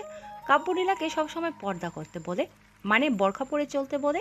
প্রথমে নীলা একটু পড়তে দ্বিধাবোধ করত, কারণ এই যুগে নীলা কেন বোরখা পরে চলবে, কিন্তু কিছুদিন পর নিজের অজান্তেই বোরখা পরে চলতে থাকে। এভাবে দেখতে দেখতে আরো 2 মাস চলে যায়। এর ভিতর কাব্যের কি যেন হলো, কারণ ইদানিং কাব্য যে দিন ওদের বাড়িতে কেউ থাকতো না সেদিন কাব্য নীলাকে ওর বাড়িতে নিয়ে যেত আর নীলার সাথে শারীরিক সম্পর্ক করত। নীলা প্রথম প্রথম ওকে মানা করলেও ওর জেদের কাছে হার মেনে যায় এক সময়। নীলা এটা ভেবে সব কিছু উজাড় করে দিয়েছে যে ও তো নীলাকে ভালোবাসে আর নীলাকে তো বিয়ে করবে, তাহলে সমস্যা কি? কারণ নীলা ওকে অন্ধের মতো বিশ্বাস করত। কিন্তু দিন দিন কাব্যের নেশা যেন বাড়তে থাকে। এখন ও শুধু ওর বাড়িতে নয়, এমনকি নীলার হোস্টেলেও আসতো, যা নীলার অনেক বান্ধবীই জানতো, কিন্তু কেউ কিছু বলতো না, কারণ ওরাও ওদের বিএফদের নিয়ে এখানে আসতো। আর আজ কিছুদিন থেকে লক্ষ্য করছে নীলার মেয়েলি কিছু সমস্যা দেখা দিয়েছে। তাই নীলা গোপনে একজন মহিলা ডাক্তারের কাছে যায় আর জানতে পারে নীলা মা হতে চলেছে। এ কথা শুনে হঠাৎ নীলা খুব অবাক হয়ে গেল। তাই নীলা খুব ভয় পেয়ে গেল আর কাব্যকে কল দিল। জান বলো। কাব্য, তুমি একটু দেখা করতে পারবে আমার সঙ্গে? তুমি বলেছো আর আমি দেখা করব না, এটা কখনো হতে পারে? বলো কোথায় আসবো। আর এমনিতেও জানি না আজ কেন যেন খুব খুশি খুশি লাগছে। আচ্ছা, তুমি এই জায়গায় আসো, আমি এখানে অপেক্ষা করছি। ওকে জান, মাত্র আধা ঘন্টা কষ্ট করো, আমি আসতেছি। Love you. I love you too. তারপর নীলা কাব্যের জন্য অপেক্ষা করতে লাগলো। যেখানে কাব্যকে আসতে বলল তখনই হঠাৎ করে বাড়ি থেকে আম্মু কল করলো। কি ব্যাপার আম্মু, এই সময় কল দেওয়ার কারণ কি? এই সময় তো কখনো কল দেয় না, তাই কলটা রিসিভ করলো। হ্যালো, বলো আম্মু। মা, তুই আজকে একটু বাড়িতে আসতে পারবি? কেন আম্মু, কোনো সমস্যা? আর তোমার গলা এমন লাগছে কেন? আর বলিস না, তোর বাবা কয়েকদিন থেকে অসুস্থ, তাই তোদের 2 বোনকে দেখতে চাচ্ছে। কি? আব্বু অসুস্থ আর তুমি আমাকে এখন বলছো? আমি আজকেই আসছি। তারপর কলটা কেটে দিল আর কাব্যকে কল দিল। হ্যালো নীলা, এই তো আমি বাড়ি থেকে বের হচ্ছি। সরি বাবু, তোমাকে আজকে ডেকেছি বলে, কিন্তু আজকে তোমার সাথে দেখা করতে পারবো না। কেন, কি হয়েছে? কোনো সমস্যা? বাড়ি থেকে আম্মু কল করে বলল আব্বু নাকি অসুস্থ, তাই। আচ্ছা ঠিক আছে, তা কবে আসবে? এই তো 1 সপ্তাহ পর, আর এসেই তোমাকে একটা সারপ্রাইজ দিব। আচ্ছা তাই, আমি তাহলে ওয়েট করব। আর হ্যাঁ, সাবধানে যাবে। আর বাড়ি পৌঁছে আমাকে কল দিবে। বাই। তারপর নীলা কলটা কেটে পার্ক থেকে সোজা বাস কাউন্টারে চলে যায় আর সেখান থেকে সোজা রংপুরে বাস ধরে বাড়িতে চলে আসে। বাড়িতে এসে কলিং বেল দিতেই কেউ একজন দরজা খুলে দেয়। নীলা তাকিয়ে দেখে তার বাবা নীলার সামনে দাঁড়িয়ে আছে। নীলা আব্বুকে দেখে সাথে সাথে আব্বুকে জড়িয়ে ধরে কাঁদতে কাঁদতে বলল, আব্বু তুমি ঠিক আছো তো? তোমার কিছু হয়নি তো? আরে পাগলি মেয়ে আমার, এভাবে কান্না করছিস কেন? আমি একদম ঠিক আছি। তাহলে আম্মু যে বললো? আমি মিথ্যা বলেছিলাম? সে কবে ঢাকায় গিয়েছিস? এর মধ্যে একবারও কি আমাদের দেখতে এসেছিলি? আমাদের বুঝি কষ্ট লাগে না? পাশ থেকে নীলার মা, এবারে মিথ্যে বলবে? তোমাদের ধারণা আছে আমি কতটা টেনশনে ছিলাম? আচ্ছা আচ্ছা হয়েছে, তোর এই বুড়ো ছেলে মেয়ে দুটোকে পরে বকিস, আগে ভেতরে চল। তারপর ভিতরে যেতেই হঠাৎ করে মাথাটা চক্কর দিয়ে পড়ে যায় নীলা। ওগো, মেয়েটা এভাবে পড়ে গেল কেন? একটু পানি আনো না। এই নাও পানি। নীলার আম্মু নীলার মুখে পানি ছিটিয়ে দেয়, তবুও নীলার জ্ঞান ফিরছে না। ওগো, আমার মেয়েটার জ্ঞান ফিরছে না কেন? তুমি একটু পাশের বাসার রহিমা আপাকে ডেকে আনো। মিসেস রহিমা একজন গাইনি ডক্টর। তারপর নীলার আব্বু ডক্টর রহিমাকে ডেকে নিয়ে আসলেন। ডক্টর রহিমা, নীলাকে দেখে একটা ইনজেকশন দেন। আপা, আমার মেয়েটা এভাবে জ্ঞান কেন হারিয়ে ফেললো? পরে বলছি, আগে মিষ্টি আনেন। আরে আপা, পরে মিষ্টি খায়েন, আগে বলেন মেয়েটার কি হয়েছে? খুব চিন্তা হচ্ছে তো। আরে ভাবি, এত চিন্তা কেন করছেন? চিন্তা ছেড়ে আগে বৃষ্টি মুখ করেন। আপনার মেয়ে মা হতে চলেছে, তার মানে আপনারা নানা নানি হতে চলেছে। কি? নীলা মা হতে চলেছে? কথাটা শুনে নীলার মা বাবা দুজনেই চমকে ওঠে। তখন নীলার মা বলল, আমার মেয়ে মা হতে চলেছে মানে? ওর তো এখনো। নীলার আম্মু কিছু একটা বলতে যাবে, তার আগেই নীলার বাবা বলল, ভাবি চলুন আপনাকে এগিয়ে দিয়ে আসি, আর মিষ্টি আপনার বাড়িতে পৌঁছে দেব। ডক্টর রহিমা চলে যেতেই নীলার জ্ঞান ফিরে। জ্ঞান ফিরতেই দেখে মা বাবা কি যেন নিয়ে কথা বলছে। নীলার জ্ঞান ফিরতেই দেখে মা বাবা নীলার দিকে কেমন করে যেন তাকিয়ে আছে, তাই বলল, এ কি তোমরা আমার দিকে এভাবে তাকিয়ে আছো কেন? কেন তাকিয়ে আছি বুঝতে পারছিস না? তোর পেটে কার বাচ্চা? কোথায় কার কাছে পেট বাঁধালি পোড়ামুখী? নীলা চুপ। কি হলো, চুপ করে আছিস কেন? কথা বল। ধমক দিয়ে বলল মা। তারপর ভয়ে ভয়ে সব বলে দেয়। কাব্যের সাথে যা যা হয়েছিল, ওর সাথে পরিচয় থেকে শুরু করে এ পর্যন্ত যা যা হয়েছে সব নীলা তার আম্মুকে বলে দিল। তারপর নীলার আম্মু বলল, ছি, তুই আমার মেয়ে হয়ে এটা করতে পারলি? দে ছেলেটার নাম্বার দে। তারপর নীলার আম্মু কাব্যর নাম্বার নেয়। নীলার আম্মু নাম্বারটা নিয়ে বাহিরে চলে যায়। আর কিছুক্ষণ পর নীলার আম্মু কাঁদতে কাঁদতে এসে বলল, এই নে তোর নগরের সাথে যত পারিস কথা বল, ঢলাঢলি কর। তোকে জন্ম দেওয়াটাই আমার ভুল হয়েছে বলে কাঁদতে কাঁদতে ভেতরে চলে গেল। নীলার আম্মু যাওয়ার পর নীলা মোবাইল কানের কাছে নিতেই ওপাশ থেকে কাব্য যা বলল তাতে নীলার পায়ের নিচ থেকে মাটি সরে গেল। কারণ ও যা বলল নীলা তো কোনো দিন মুখেও নিতে পারবে না। তখন ফোনটা রেখে কাঁদছে আর ভাবছে, শেষ পর্যন্ত তাহলে নীলা একটা ভুল মানুষকে ভালোবাসলো, যাকে ভালোবেসে নীলা তার সব কিছু উজাড় করে দিল। সে আজ নীলার সাথে। নীলা আর ভাবতেও পারছে না। আজ নীলার চিৎকার করে বলতে ইচ্ছে করছে, কি অপরাধ ছিল তার তোমার ওই মিষ্টি চেহারার প্রেমে পড়ার? যাকে মন থেকে ভালোবাসলো, সেই তুমি তার মনটাকে ভালো না বেসে তার দেহটাকেই ভালোবাসলে। এই ছিল তোমার মনে? তোমার যদি মেয়ের শরীর লাগতো তাহলে কেন তুমি কোনো পতিতা খুঁজে নিলে না? কেন তার জীবনটা নষ্ট করলে? এভাবে কাঁদতে কাঁদতে কখন যে ঘুমিয়ে গেছে জানে না। ঘুম থেকে উঠে দেখে এখন রাত 10টা বাজে। নীলা এখন শেষবারের মতো নীলার মা বাবাকে আর এই স্বার্থের দুনিয়াকে প্রাণ ভরে দেখে নেবে, তারপর এই কষ্টের হাত থেকে মুক্তি নেবে। আমাকে মাফ করিস বাবা, আমি তোকে এই পৃথিবীর মুখ দেখতে দিচ্ছি না বলে আমাকে ভুল বুঝিস না। আমি করব বলে কি করব বল? নিজের অপরাধ ঢাকতে গিয়ে আমি যে তোকে মেরেও ফেলতে পারবো না, আবার তোকে এই স্বার্থপর পৃথিবীতে আনতেও পারবো না। আনলে যখন তুই তোর বাবার কথা জিজ্ঞাসা করবি তখন যে আমি তোকে জবাবও দিতে পারবো না। তোকে যে বলতে পারবো না তুই আমার ভালোবাসার মানুষের অবৈধ সন্তান। তুই তো জানিস না এই নিষ্ঠুর পৃথিবী কতটা খারাপ। তবে তুই চিন্তা করিস না, তোকে আমি ওই অন্ধকার কবরে একা যেতে দিব না।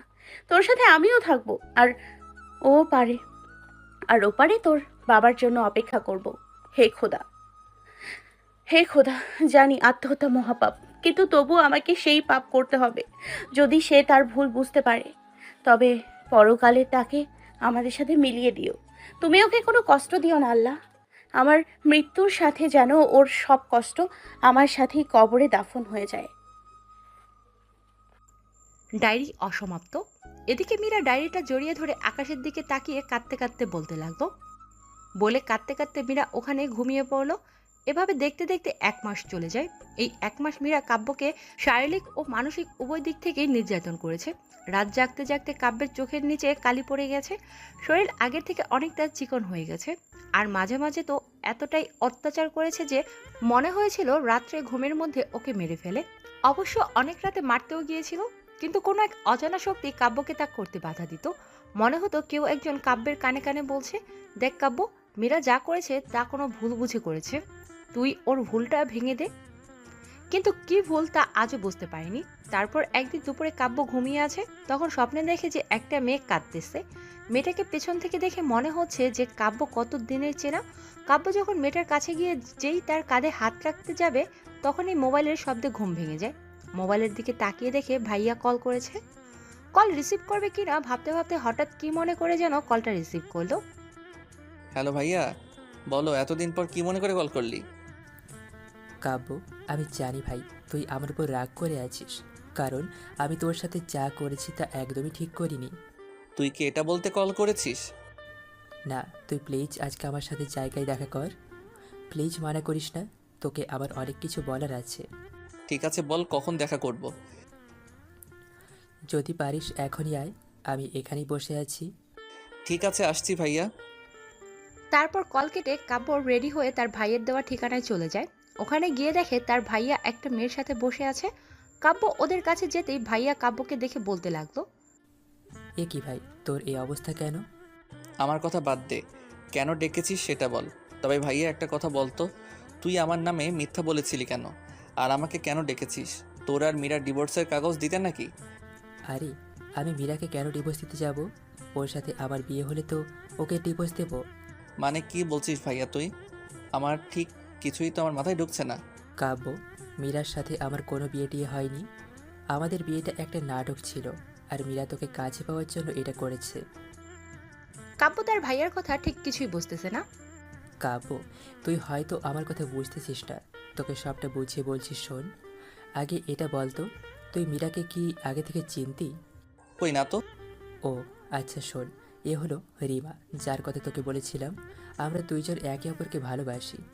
একদিন আমাদের পার্কে দেখা করার কথা ছিল, কিন্তু সেদিন রিমা আসে না, বরং মীরা আসে আর বলে যে ও রিমাকে অপহরণ করেছে, আর ওর কথা মতো কাজ না করলে ও রিমাকে মেরে ফেলবে। বিশ্বাস কর ভাই, আমি শুধু রিমাকে বাঁচানোর জন্য মীরা আমাকে যা যা করতে বলেছে আমি তাই করেছি, এবং ওর কথা মতো মীরাকে বিয়ে করে শুরু করে তোকে ওর জালে ফাঁসাতে আমি ওকে সব রকম সাহায্য করেছি। ভাই, তুই আমাকে ভুল বুঝিস না। এখন তুই যেভাবেই পারিস তুই ওর জাল থেকে বের হওয়ার চেষ্টা কর।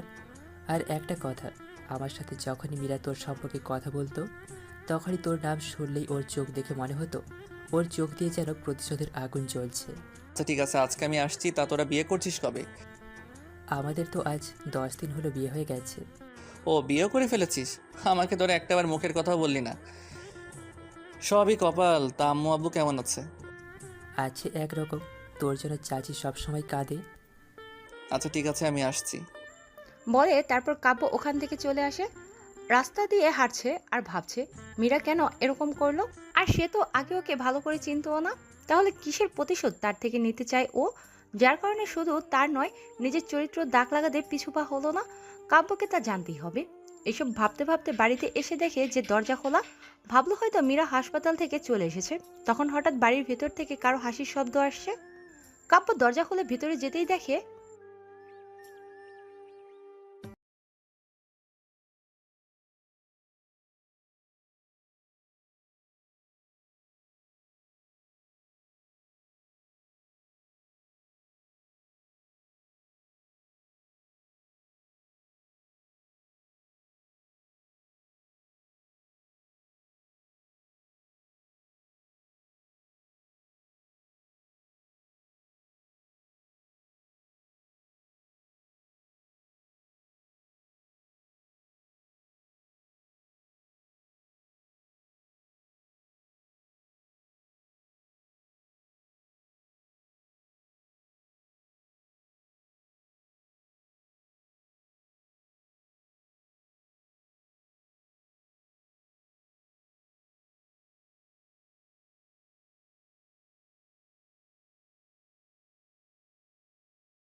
কাব্য দরজা খুলে ভিতরে যেতেই দেখে একটা খুব অপরূপ সুন্দরী মেয়ে মীরার সাথে বসে কথা বলছে।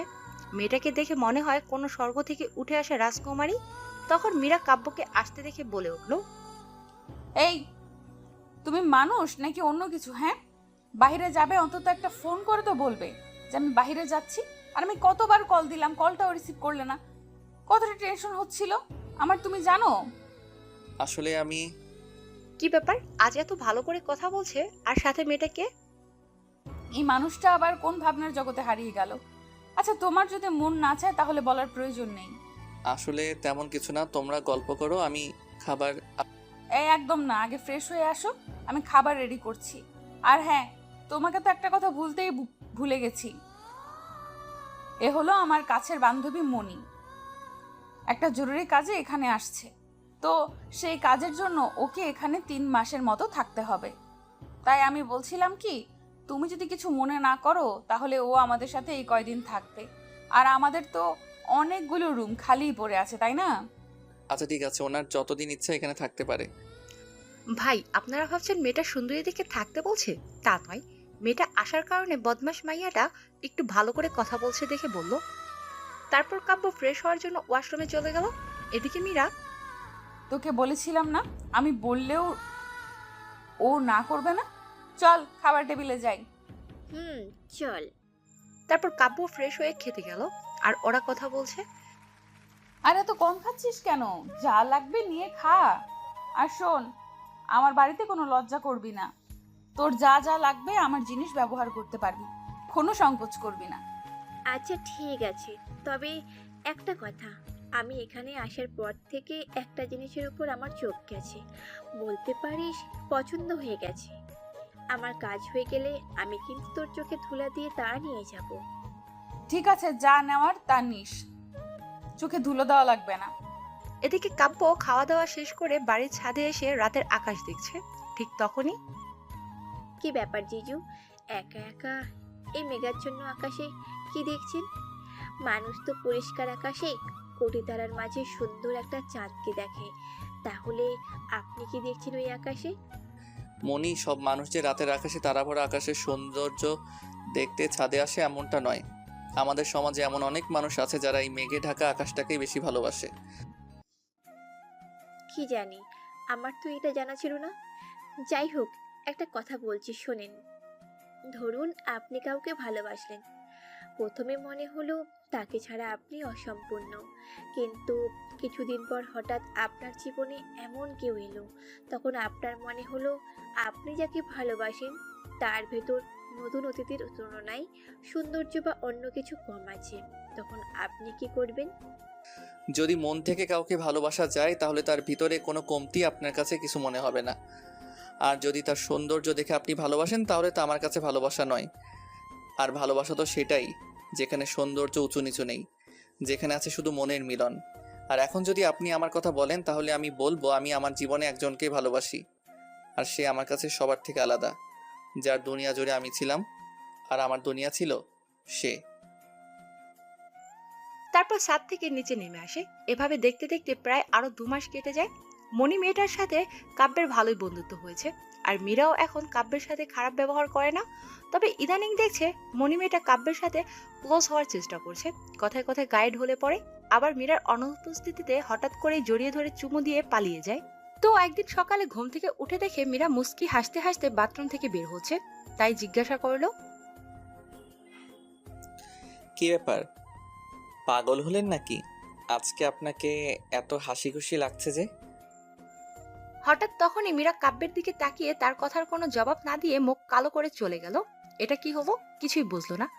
যাক, কাব্য বিছানা থেকে উঠে ফ্রেশ হতে যায়। ফ্রেশ হয়ে বাহিরে যেতেই শুনতে পায় মীরা মনিকে বলছে, দোস্ত, আমি আজকে আমার বাবার বাড়িতে যাব, কালকে আসবো। তুই একটু তোর দুলাভাইকে দেখে রাখিস কেমন? তুই না বললেও দেখে রাখতাম, আর এখন যেহেতু বললি তখন তোর বরকে আমি আরো স্পেশাল ভাবেই রাখবো। আচ্ছা মীরা, তুই না বলেছিলি তোর মা বাবা তোকে বাড়িতে যেতে মানা করেছে? হ্যাঁ, তা বলেছিলাম, কিন্তু এখন যেতে বলছে। আর কালকে আমি ওকে একটা সারপ্রাইজ দিতে চাই।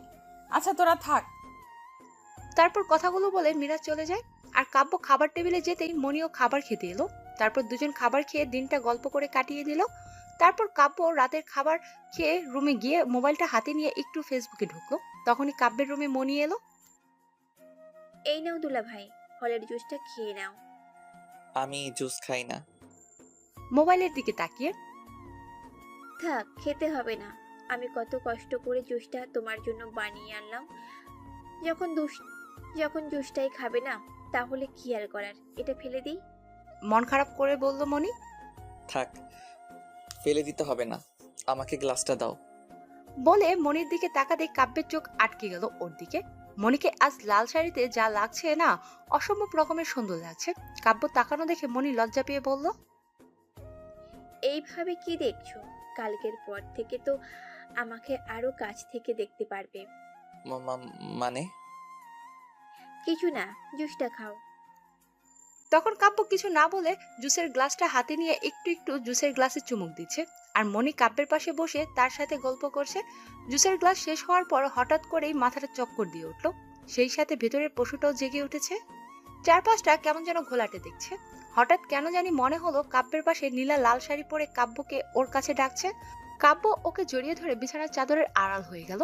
পরের দিন কারো চিৎকারে কাব্যের ঘুম ভেঙে যায়। কাব্য দরজার দিকে তাকাতেই দেখে যে মীরা কাঁদতে কাঁদতে রুম থেকে বের হয়ে গেল। কাব্য মনিকে বুকের উপর দেখে সরিয়ে কাপড় ঠিক করে রুমের বাহিরে আসতেই কে যেন মাথায় খুব জোরে একটা বাড়ি দিল, আর কাব্য সাথে সাথেই মাটিতে পড়ে যায়। চোখের সামনে ঝাপসা ঝাপসা কি যেন দেখতে পারছে। আব্বুর মতো কেউ লাঠি হাতে নিয়ে দাঁড়িয়ে আছে আর কিছু একটা বলছে। মীরা মা, তুমি এই কুকুরটার জন্য আমাদের মানাতে গিয়েছিলে, ওকে যেন মাফ করি। তুমি তো বলেছিলে এই চরিত্রহীনটা ভালো হয়ে গেছে। একটা কথা কি জানিস, কুকুরের লেজ যতই সোজা করতে চাস না কেন, তা বাঁকাই থাকবে। শুধুমাত্র তোর কথা আর তোর পেটের বাচ্চার কথা ভেবে ওকে মাফ করতে চেয়েছিলাম, এখন তো ওকে। কথাটা বলেই কাব্যের বাবা কাব্যকে মারতে শুরু করলো। মারের চোটে কাব্যের গা ফেটে রক্ত বের হচ্ছে। কাব্যের মার দেখে মীরা খুব কাঁদতেছে। এদিকে কেউ কাব্যের বাবাকে আটকাতেও পারছে না। কাব্যকে মারতে মারতে যখন লাঠি ভেঙে যায়, তখনই তিনি বললেন, এই সবাই গিয়ে গাড়িতে উঠে পড়ো। আর একটা কথা, কেউ যদি এই জানোয়ারটাকে হাসপাতালে নেওয়ার চেষ্টাও করো, তাহলে তার কি হাল করব তা বুঝতে পারছো। আর মা, তুমি আমাদের সাথে চলো। বলে তিনি বাড়ি থেকে বের হয়ে গেলেন। তার পিছন পিছন সবাই বের হয়ে যায়। সবাই বের হতেই মনি রুম থেকে বের হয়ে মীরার দিকে তাকিয়ে একটা মুচকি হাসি দিয়ে চলে যায়। আর মনির পিছন পিছন মীরাও চলে যায়। শুধু পিছনে ফেলে যায় কাব্যের রক্তাক্ত দেহ। মনি, এই মনি, কোথায় তুমি? দেখে যাও তোমার বাজি ছেলে আমার জামা কাপড়ের কি অবস্থা করেছে। এই একদম আমার আব্বু সোনাকে পাজি বলবে না বলে দিচ্ছি। আর তোমার জামা কাপড় নষ্ট করেছে, বেশ করেছে। কি বেশ করেছে? দাঁড়াও দেখাচ্ছি। বলে মনিকে বুকের ভিতর টেনে নিলাম আমি। এটা কি হলো? তুমি আমার কাপড়টা নষ্ট করে দিলে কেন? বেশ করেছি, কি করবে তুমি? হ্যাঁ মণিমা, মণিমা, কোথায় তোরা? নিচে গাড়ি অপেক্ষা করছে। এই ছাড়ো, বাবা ডাকছে। তাড়াতাড়ি গোসল করে বের হও, আমাদের যেতে হবে তো নাকি? তারপর রানা মনিকে ছেড়ে গোসল করতে চলে যায়, আর রানার গোসল হলে মনিও গোসল করে নেয়। আচ্ছা, ওরা তৈরি হোক, এই সুযোগে সামান্য একটু পরিচয় দিয়ে আপনাদের।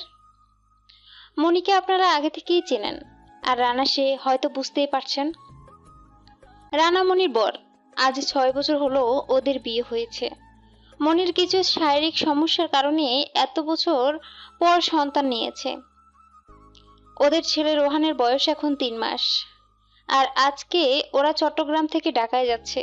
যদিও মনি যেতে যাচ্ছে না অতীতের কথা ভেবে, কারণ মনির একটাই ভয়, যদি ওখানে গেলে ওর সব সুখ হারিয়ে যায়। তারপর দুজন রেডি হয়ে মনির বাবার কাছে আসে। বাবা ঢাকায়, ওর না গেলে হয় না। মা, তোর বরকে কি আমি একা পাঠাচ্ছি? তুই তো ওর সাথেই যাচ্ছিস, তাহলে এত চিন্তা কি? ভয় করছে বাবা, যদি ওখানে গিয়ে সবকিছু হারিয়ে ফেলি। কি হারিয়ে ফেলার ভয় করছো শুনি? কই কিছু না তো। আচ্ছা মনি, তুমি আমাকে একটা কথা বলবে? বাবার এত বয়স হয়েছে, এখন তার বিশ্রাম করার সময়। সেই সময় যদি আমার মতো একটা ধামড়া ছেলে ঘরে বসে থেকে বাবাকে গাধার মতো খাটাই, তাহলে সেটা ভালো লাগবে? এই সাবধানে কথা বলবে। আমার বুড়ো ছেলেটাকে আর একবার গাধা বললেই তোমার মাথা ফাটাবো। রানার কলার ধরে বলল মনি। মা তুই এটা কি করছিস? জামাইকে ছেড়ে দে। আব্বু, আমরা তাহলে আসি, নিজের খেয়াল রাখবে। আমরা খুব তাড়াতাড়ি ফিরে আসবো। বলে গাড়িতে উঠল মনি। প্রায় 4.5 ঘন্টা পর ঢাকায় আসলো। ঢাকায় এসে একটা বড় শপিং মলের সামনে আসতে ড্রাইভারকে বলল, ড্রাইভার, গাড়িটা শপিং মলের কাছে পার্ক করেন। গাড়ি থেকে নেমে, কি হলো? এখানে নামলে যে কিছু কি কিনবে? হ্যাঁ, বাবুর জন্য কিছু কাপড় নেব। আচ্ছা ঠিক আছে, চলো। তারপর তারা মলের ভিতর ঢুকে পড়ে। মনি, তুমি বাবুর জন্য কাপড় দেখো, আর আমি একটু মলটা ঘুরে দেখি। ঠিক আছে, বেশি দেরি করবে না কিন্তু। ওকে সুইটার। তারপর রানা মলটা ঘুরে দেখছে। ঠিক তখনই পিছন থেকে কেউ যেন রানার হাত টেনে ধরলো। রানা পিছনে ঘুরে দেখে একটা 6 বছর বয়সের মেয়ে হবে। কিছু বলবে মা? আঙ্কেল, জুসের বোতলে কপটা খুলে দিবে? আমি না খুলতে পারছি না। ঠিক আছে দাও, জুসের বোতলের কর্কটা খুলে দেই। তা মামনি, তুমি একা কেন? তোর মা বাবা কোথায়? তোমার এভাবে একা একা ঘোরা ঠিক নয়। আমার আব্বু নেই।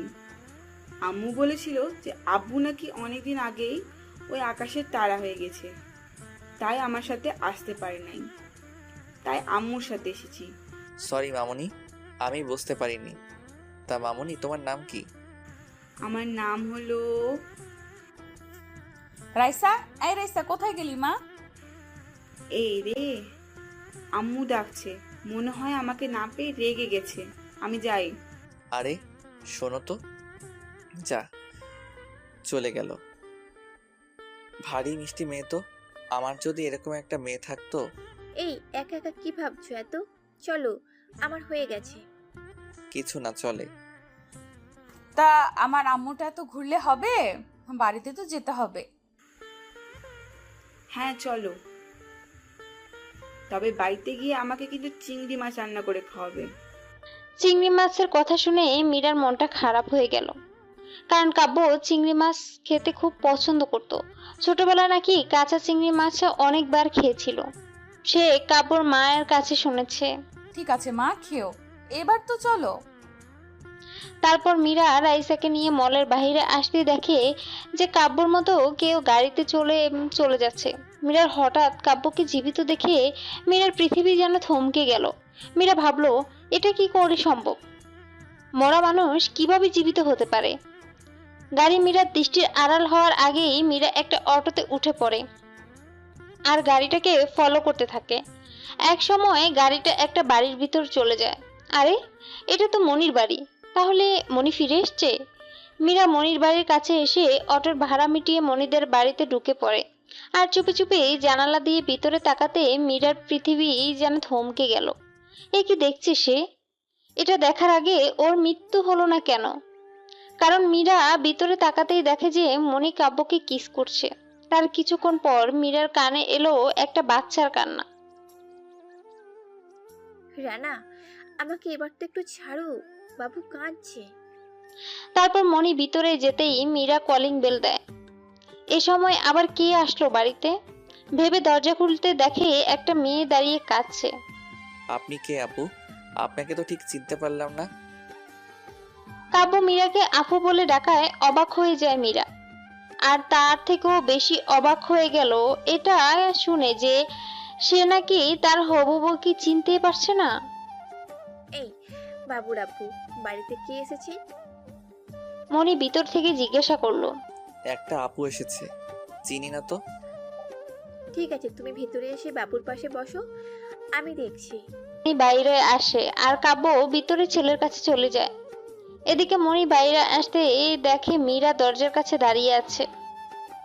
এ কি, তুই এখানে? হ্যাঁ আমি। আর ভেতরে যে গেল ও আমার কাব্য, তাই না? কাঁদতে কাঁদতে বলল মীরা। কে বলছিস তুই এসব পাগলের মতো? আমার বর কেন তোর কাব্য হতে যাবে? তুই তো নিজের হাতে নিজের বরকে আগুনে পুড়ে মেরে ফেলেছিস, তাই না? তাহলে তুই এখন কেন বলছিস এইসব? না, ওকে আমি মারিনি। তুই আমার কাছ থেকে ওকে আলাদা করে তুই নিশ্চয়ই কোনো চাল চেলেছিস, যার কারণে ও আমাকে চিনতেই পারছে না। না, ওকে আমি মারি নাই। তুই আমার কাছ থেকে কাব্যকে আলাদা করতে নিশ্চয়ই কোনো চাল চেলেছিস, যার কারণে ও আমাকে চিনতে পারছে না। রানা, আমি 5-10 মিনিটের জন্য আমি একটু বাইরে যাচ্ছি, তুমি বাবুকে একটু দেখে রেখো। মনি ঘরের ভিতর রানাকে উদ্দেশ্য করে বলল। তারপর মনি মীরার হাত ধরে ওদের বাড়ির বাহিরে এসে বলে, হ্যাঁ, তুই ঠিক বলেছিস, আমি ওর সাথে এমন কিছুই করেছি। কি করেছিস জানিস? শোন তাহলে। তোর কাব্যর পুরাতন সব স্মৃতি আমি নষ্ট করে দিয়েছি, বুঝতে পারছিস? ওর সব স্মৃতি আমি একদম নষ্ট করে দিয়েছি। ও ওর পরিবারে তুই এবং তোদের সবাইকেই ভুলে গেছে। এমনকি ও এটাও আদৌ জানে না ওর নাম রানা নয়, ওর নাম কাব্য। আমি ওকে সব কিছু ভুলিয়ে ওকে এক নতুন জন্ম এবং নতুন এক পৃথিবী দিয়েছি, যার সবটা জুড়েই আমি, শুধুই আমি আছি। কিন্তু আফসোস, আমার শুধু ওর মন থেকে একটা জিনিস মুছতে পারিনি। জানি না প্রত্যেক রাতে কেউ স্বপ্নে এসে গান গায়, যাকে আমি মুছে দিতে পারছি না। আর হ্যাঁ, তুই একে দেখে এত অবাক হচ্ছিস কেন? আর নিজের বর করছিস কেন? তুই তো ওকে দেখতেই পারতিস না। আমাকে সব সময় বলতিস ও তোর বোনের খনি, তাহলে আজ ওর প্রতি এত দরদ উঠছে কেন তোর? মনে দেখ, আমি সত্যটা না জেনে ওর সাথে অনেক বড় অন্যায় করে ফেলেছি। তুই প্লিজ ওকে আমার কাছে ফিরিয়ে দে। কাকে ফিরিয়ে দেওয়ার কথা বলছিস? যাকে তুই তার পরিবারের কাছ থেকে খারাপ বানাতে আর মেরে ফেলতে মিথ্যা কথা বলে আমার সাহায্য নিয়েছিলি?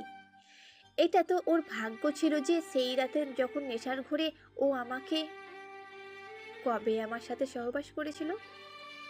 প্রথমে তো আমি ভেবেছিলাম ওকে মেরে ফেলবো তোর কথা মতো, কিন্তু পারি না। কেন জানিস? তুই যেদিন ওর ছবিটা আমাকে দেখিয়েছিলি, তখন সেদিনই আমার ওকে অনেক ভালো লেগে যায়। তাই তোর কথা মতো এখানে আসি এবং প্রথমে তোর কথা মতোই ওর সাথে বন্ধুত্ব করি। আর তাতেই তো জানতে পারি ও আর যাই করুক কাউকে ঠকাতে পারে না। তারপর থেকেই আমি একটা প্ল্যান করি, যেটা ছিল আমার নিজের একান্ত ব্যক্তিগত। আমি জানতাম ওই দিন তুই তোর প্ল্যান মতো ওর বাবা মাকে এনে আমাদের ঘনিষ্ঠর অবস্থায় দেখিয়ে ওর বাবাকে দিয়ে মার খাওয়াবি, আর সুযোগ বুঝে তুই কাব্যকে মেরে ফেলবি। কিন্তু আমি তো তা হতে দিইনি।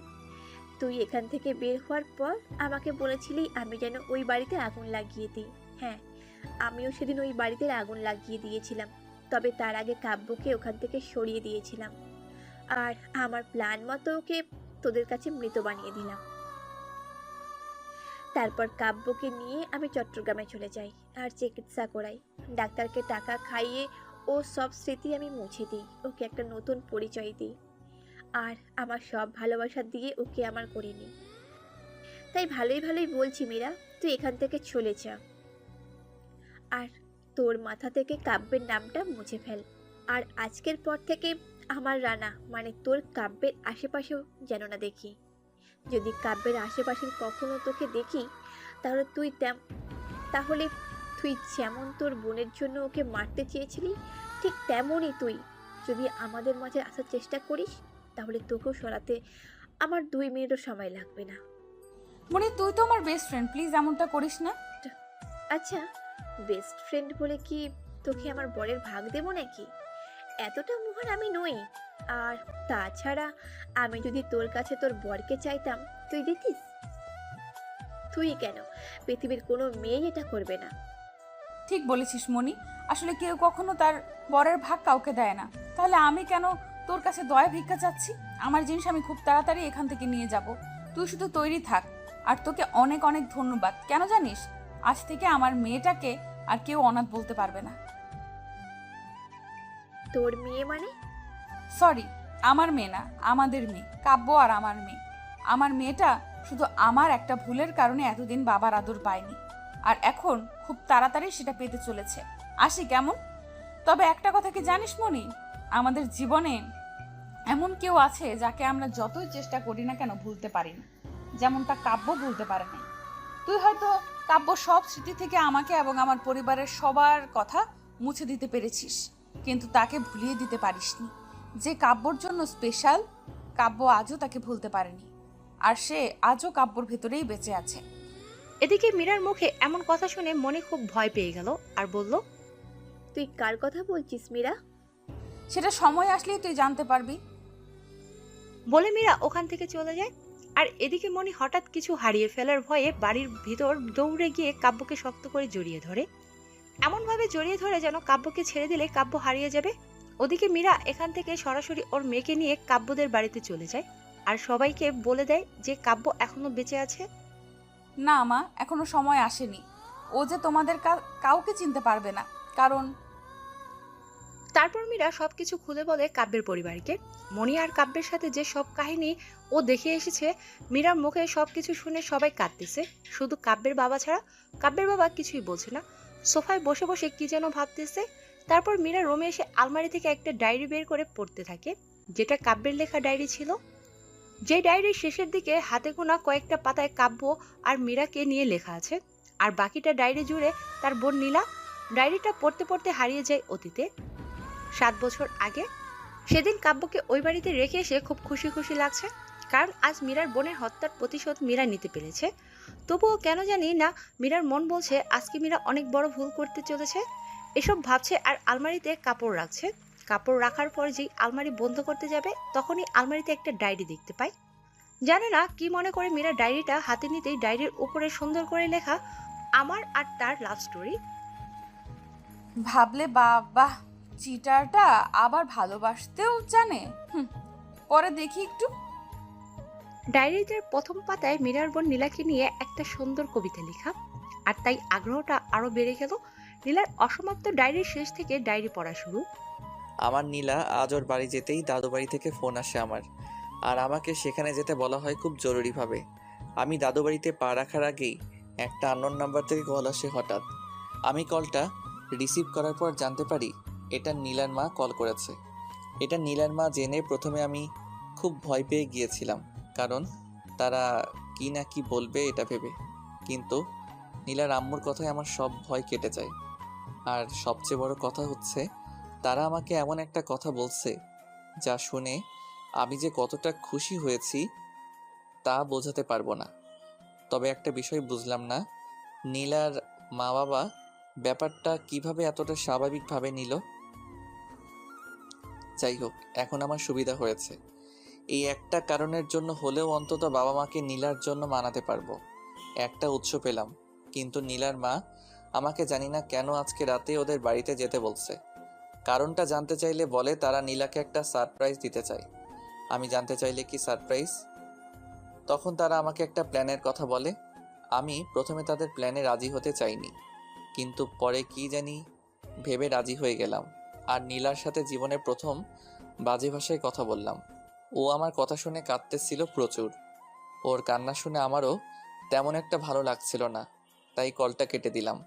তার কিছুক্ষণ পর নীলার মা ফোন করে আমাকে তাদের বাড়িতে যেতে বলে।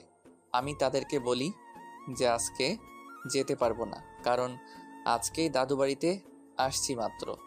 বাড়িতে কথা বলে তাদেরকে জানাবো কখন যেতে পারবো। তারপর কলটা কেটে দেই। তারপর আমি বাড়িতে ঢুকতেই সবাই আমাকে ঘিরে ধরে, আমি যেন এলিয়েন এসেছি তাদের কাছে। তারা সবাই একের পর এক প্রশ্ন করেই যাচ্ছে। তো সবার সাথে কথা বলার পর নিজের রুমে আসতেই আব্বু আম্মু আসলো। তোমরা কিছু বলবে? আমি কি করে জানবো? আব্বুর কথা শোনা যেন কাব্যর মাথায় আকাশ ভেঙে পড়ে। কাব্য মাথা নিচু করে কাপা কাপা গলায় বলল, এই বিয়ে আমি করতে পারবো না, কারণ তারপর আব্বু আম্মুকে সবকিছু খুলে বলে নীলা এবং কাব্যের সম্পর্কে। আব্বু আম্মু কথাগুলো শোনার পর কিছু না বলেই রুম থেকে বের হয়ে যায়। এখন রাত 3টা। আজকে কেন জানি চোখে ঘুম আসছে না, তাই ফেসবুকে নিউজ ফিডে ঘুরছে। ঠিক তখনই নীলার ফোন থেকে একটা কল আসে, আর কাব্য কলটা কেটে দিলে। এর পরপর 5 বার কল দিলেও কাব্য বিরক্ত হয়ে কলটা রিসিভ করে বলে, ওই তোর সমস্যা কি? এত কল দিচ্ছিস কেন? কাব্য প্লিজ আমাকে বাঁচাও, ওরা আমাকে বাঁচতে দেবে না, ওরা আমাকে। হঠাৎ নীলার মুখে এমন কথা শুনে কাব্যের পা থেকে মাটি সরে যায়। হ্যালো নীলা, হ্যালো নীলা, কোথায় তুমি? আর কি হলো, কথা বলছো না কেন? নীলা! নীলা কথা না বলায় কাব্য খুব ভয় পেয়ে যায়। তখন কাব্য কাউকে কিছু না বলেই বাড়ি থেকে বের হয়ে যায় এবং সরাসরি রংপুরের উদ্দেশ্যে প্রায় 1.5 ঘন্টা পর রংপুরে পৌঁছে যায়। তারপর নীলার বাড়ির দিকে যাচ্ছে। অনেক আগেই নীলা কাব্যকে ওদের বাড়ির ঠিকানা দিয়েছিল। কাব্য যখন বাড়ির কাছাকাছি প্রায় এসেই গেছে, তখন দেখে দুজন মানুষ রাস্তায় কি যেন ফেলে পালিয়ে যাচ্ছে। তারপর কাব্য তাড়াহুড়ো করে যখন ওই জায়গায় পৌঁছে যায়, তখন যা দেখলো তা দেখে কাব্যের স্বপ্নে গড়া পৃথিবীটা যেন ভেঙে চুরমার হয়ে গেল। এ কি দেখছে কাব্য? নীলার রক্তাক্ত অবস্থায় পড়ে আছে। এই নীলা, নীলা, তোমার এই অবস্থা কেন? কে করেছে তোমার এই অবস্থা? কাব্য, ভালোই হয়েছে তোমাকে এই অবস্থায় কাছে পেয়ে। মরার আগে তোমাকে দেখার জন্য আল্লাহকে অনেক ডেকেছিলাম। আল্লাহ তাআলা হয়তো আমার ইচ্ছা পূরণ করেছে। না নীলা, না, এ আমি কিছুতেই হতে দিব না। আমি তোমাকে এখনই হাসপাতালে নিয়ে যাচ্ছি, দেখবে তোমার কিছু হবে না। কাঁদতে কাঁদতে বলল। কাব্য, প্লিজ, হসপিটালে যাওয়ার মতো সময় আমার কাছে নেই। আজকে তুমি আমাকে যাদের কথা মতো সারপ্রাইজ দিতে চেয়েছিলে, তারাই দেখো আজ তোমাকে কত বড় সারপ্রাইজ দিয়ে দিল। তুমি কি বলছো এসব? হ্যাঁ, আমি ঠিক বলছি। তোমার বলা কথা শুনে যখন আমি মরতে গিয়েছিলাম, তখন আমি মা বাবার রুমে যাই তাদের শেষবারের মতো দেখতে। কিন্তু তখন জানতে পারি তুমি কি যেন সারপ্রাইজ দিতে চেয়েছিলে আমাকে। ওই পচা কথাগুলো বলেছিলে। আমি প্রথমে মন খারাপ করলেও পরে এটা ভেবে খুশি হয়েছিলাম যে তুমি এখনো আমারই আছো। এটা ভেবে আমি অনেক খুশি হয়েছিলাম। তারপর যখন আমি নিজের রুমে যাব, হঠাৎ তখন আমার মা বাবার বলা একটা কথা আমার কানে আটকে গেল। কারণ ওরা যা বলছিল তা শুনে আমার যেন মাথায় আকাশ ভেঙে পড়ে। কি বলেছিল জানো? তারা নাকি আমার মা বাবা নয়। আমার মা বাবাকে নাকি তারা টাকার লোভে মেরে ফেলেছিল। সেদিন হয়তো ওরা আমাকেও মেরে ফেলতো, কিন্তু আমার নামে বাবা মার আগের সব সম্পত্তি লিখে দেয়।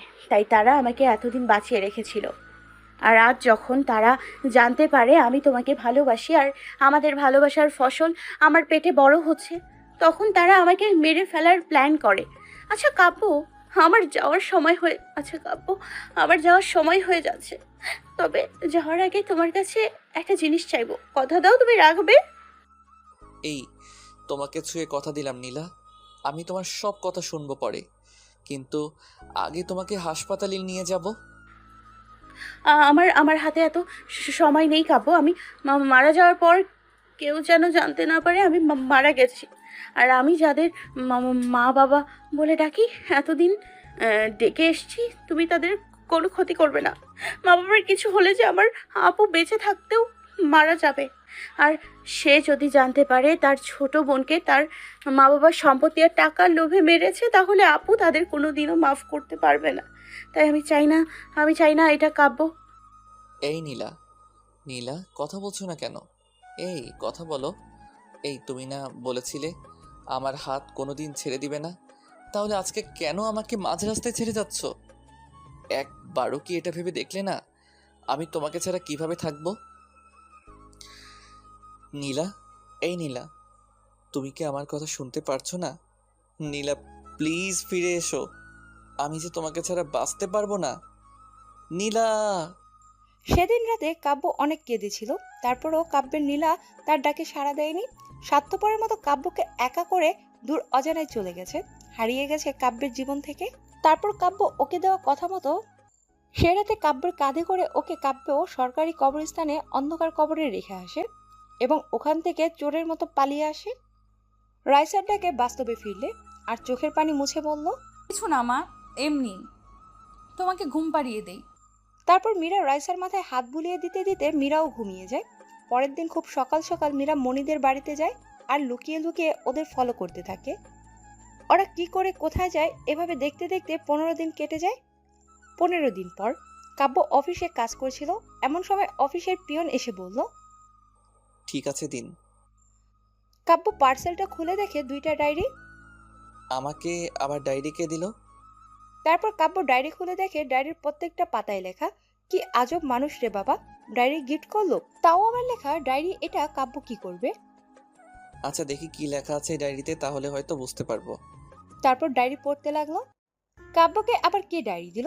কাব্য ডায়েরি খুলে দেখে ডায়েরির প্রত্যেকটা পাতায় লেখা, কি আজব মানুষ রে বাবা, ডায়েরি গিফট করলো, তাও আবার লেখা ডায়েরি। এটা কাব্য কি করবে?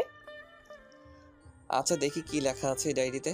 আর কাব্যের কেন জানি ডায়েরিটা পড়তে খুব ইচ্ছে করছে, পড়তে শুরু করলো। ডায়েরিটা পড়তে পড়তে হঠাৎ কেন যেন মনে হচ্ছে ডায়েরির প্রতিটা শব্দ কাব্যের খুব পরিচিত, আর এই ঘটনাগুলো কাব্যের খুব কাছ থেকে দেখেছে, কিন্তু কোথায়? না, মনে পড়ছে না কেন। উফ, মাথাটা এত ব্যথা করছে কেন? না, আর ভাবতে পারছে না। হ্যালো ম্যানেজার সাহেব, আমার রুমে একটু আসুন। স্যার আসবো? হ্যাঁ আসুন। হঠাৎ আমার শরীরটা একটু খারাপ লাগছে, তাই কাব্য বাড়ি যাচ্ছি। রাতে অফিসের সব কাজকর্ম আমাকে মেইল করবেন। আর হ্যাঁ, এসএস কোম্পানির সাথে আমাদের কোম্পানির যে চুক্তি হয়েছিল সেই ফাইলটাও আমার কাছে বাড়িতে পাঠিয়ে দিবেন। ঠিক আছে স্যার, আমি ওর দিকটা দেখছি, আপনি কোনো চিন্তা করবেন না। গুড, আমি তাহলে আসছি। ড্রাইভারকে গাড়ি বের করতে বলুন। জি স্যার। স্যার কোথায় যাচ্ছেন?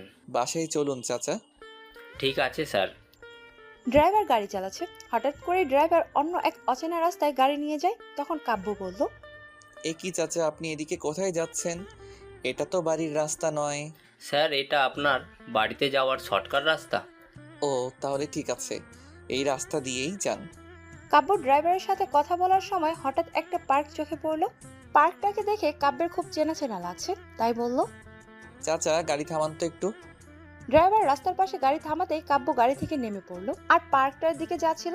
তখন হঠাৎ, স্যার এই দিকে কোথায় যাচ্ছেন? চাচা আমি একটু পার্কটা ঘুরে দেখতে চাই, আপনি একটু ওয়েট করুন।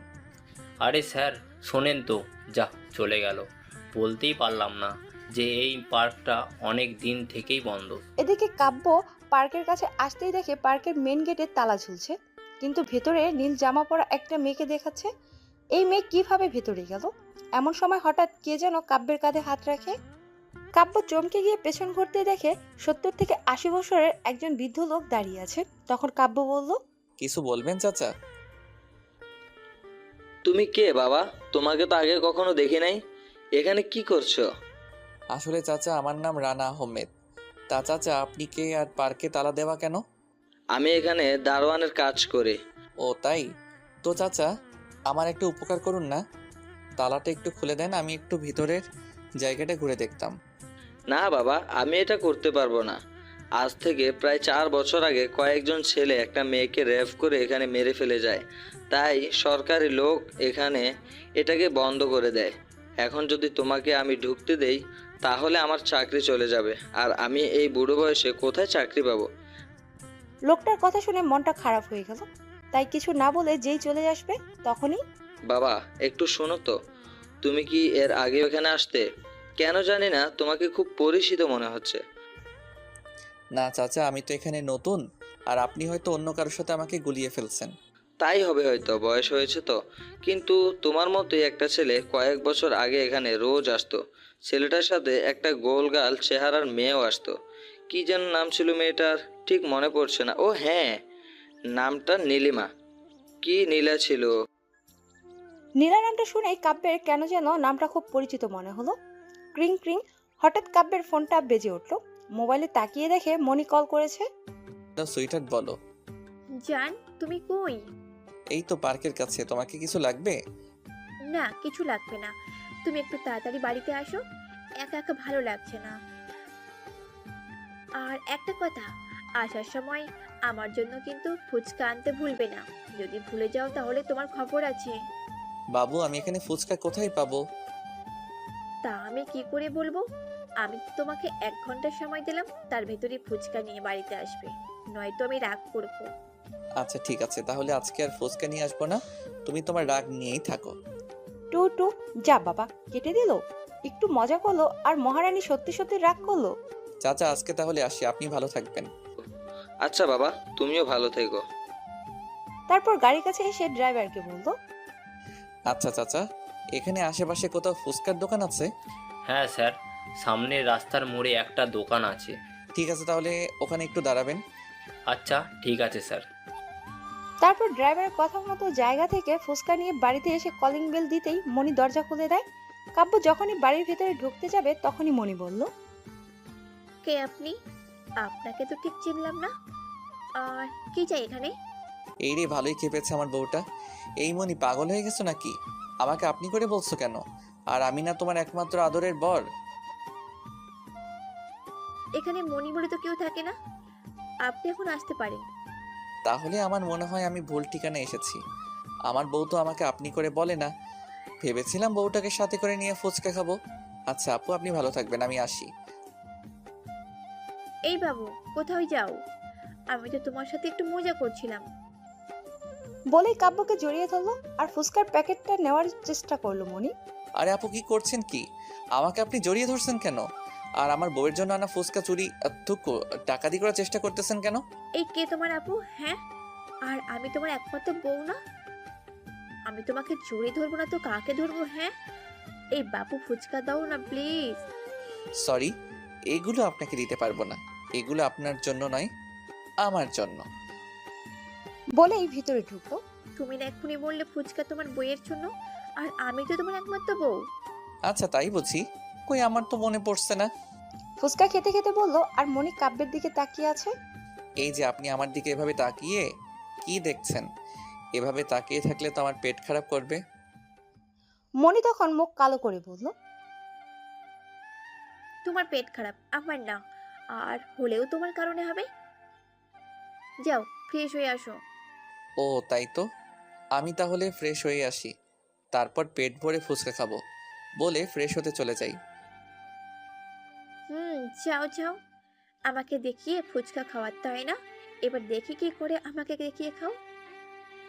তারপর গপাগপ সব ফুচকা সাবার করে ফেললো মনি। কাব্য ফ্রেশ হয়ে এসে দেখে একটা ফুচকাও নাই, সব রাক্ষসীটা খেয়ে ফেলেছে। তাই মন খারাপ করে সোফায় বসে আছে, খুব কষ্ট হচ্ছে ফুচকাগুলোর জন্য। এদিকে মনি, আহারে বেচারার খুব কষ্ট হচ্ছে ফুচকার জন্য। দেখি তাহলে মজা করি একটু। বাবুর কি মন খারাপ? কই না তো, আমার আবার মন কি জন্য খারাপ হবে? আমি জানি তোমার মন খারাপ। আচ্ছা দাঁড়াও, তোমার মন ভালো করে দিচ্ছি। তাই বুঝি, তা কিভাবে করবে? দেখোই না। তারপর মনি জোর করে কাব্যের কোলে বসে পড়ে গোলাপি ঠোঁট দুটো দিয়ে কাব্যের ঠোঁট বন্ধ করে দেয়। কাব্য ও মনির সাথে হারিয়ে গেল অন্য এক জগতে। প্রায় 5-10 মিনিট পর মনি যখন ছেড়ে দেয় তখন দুজনই খুব হাঁপাচ্ছে। কি বাবুর মন ভালো হয়েছে? 10% হয়েছে। কি মাত্র এতটুকু?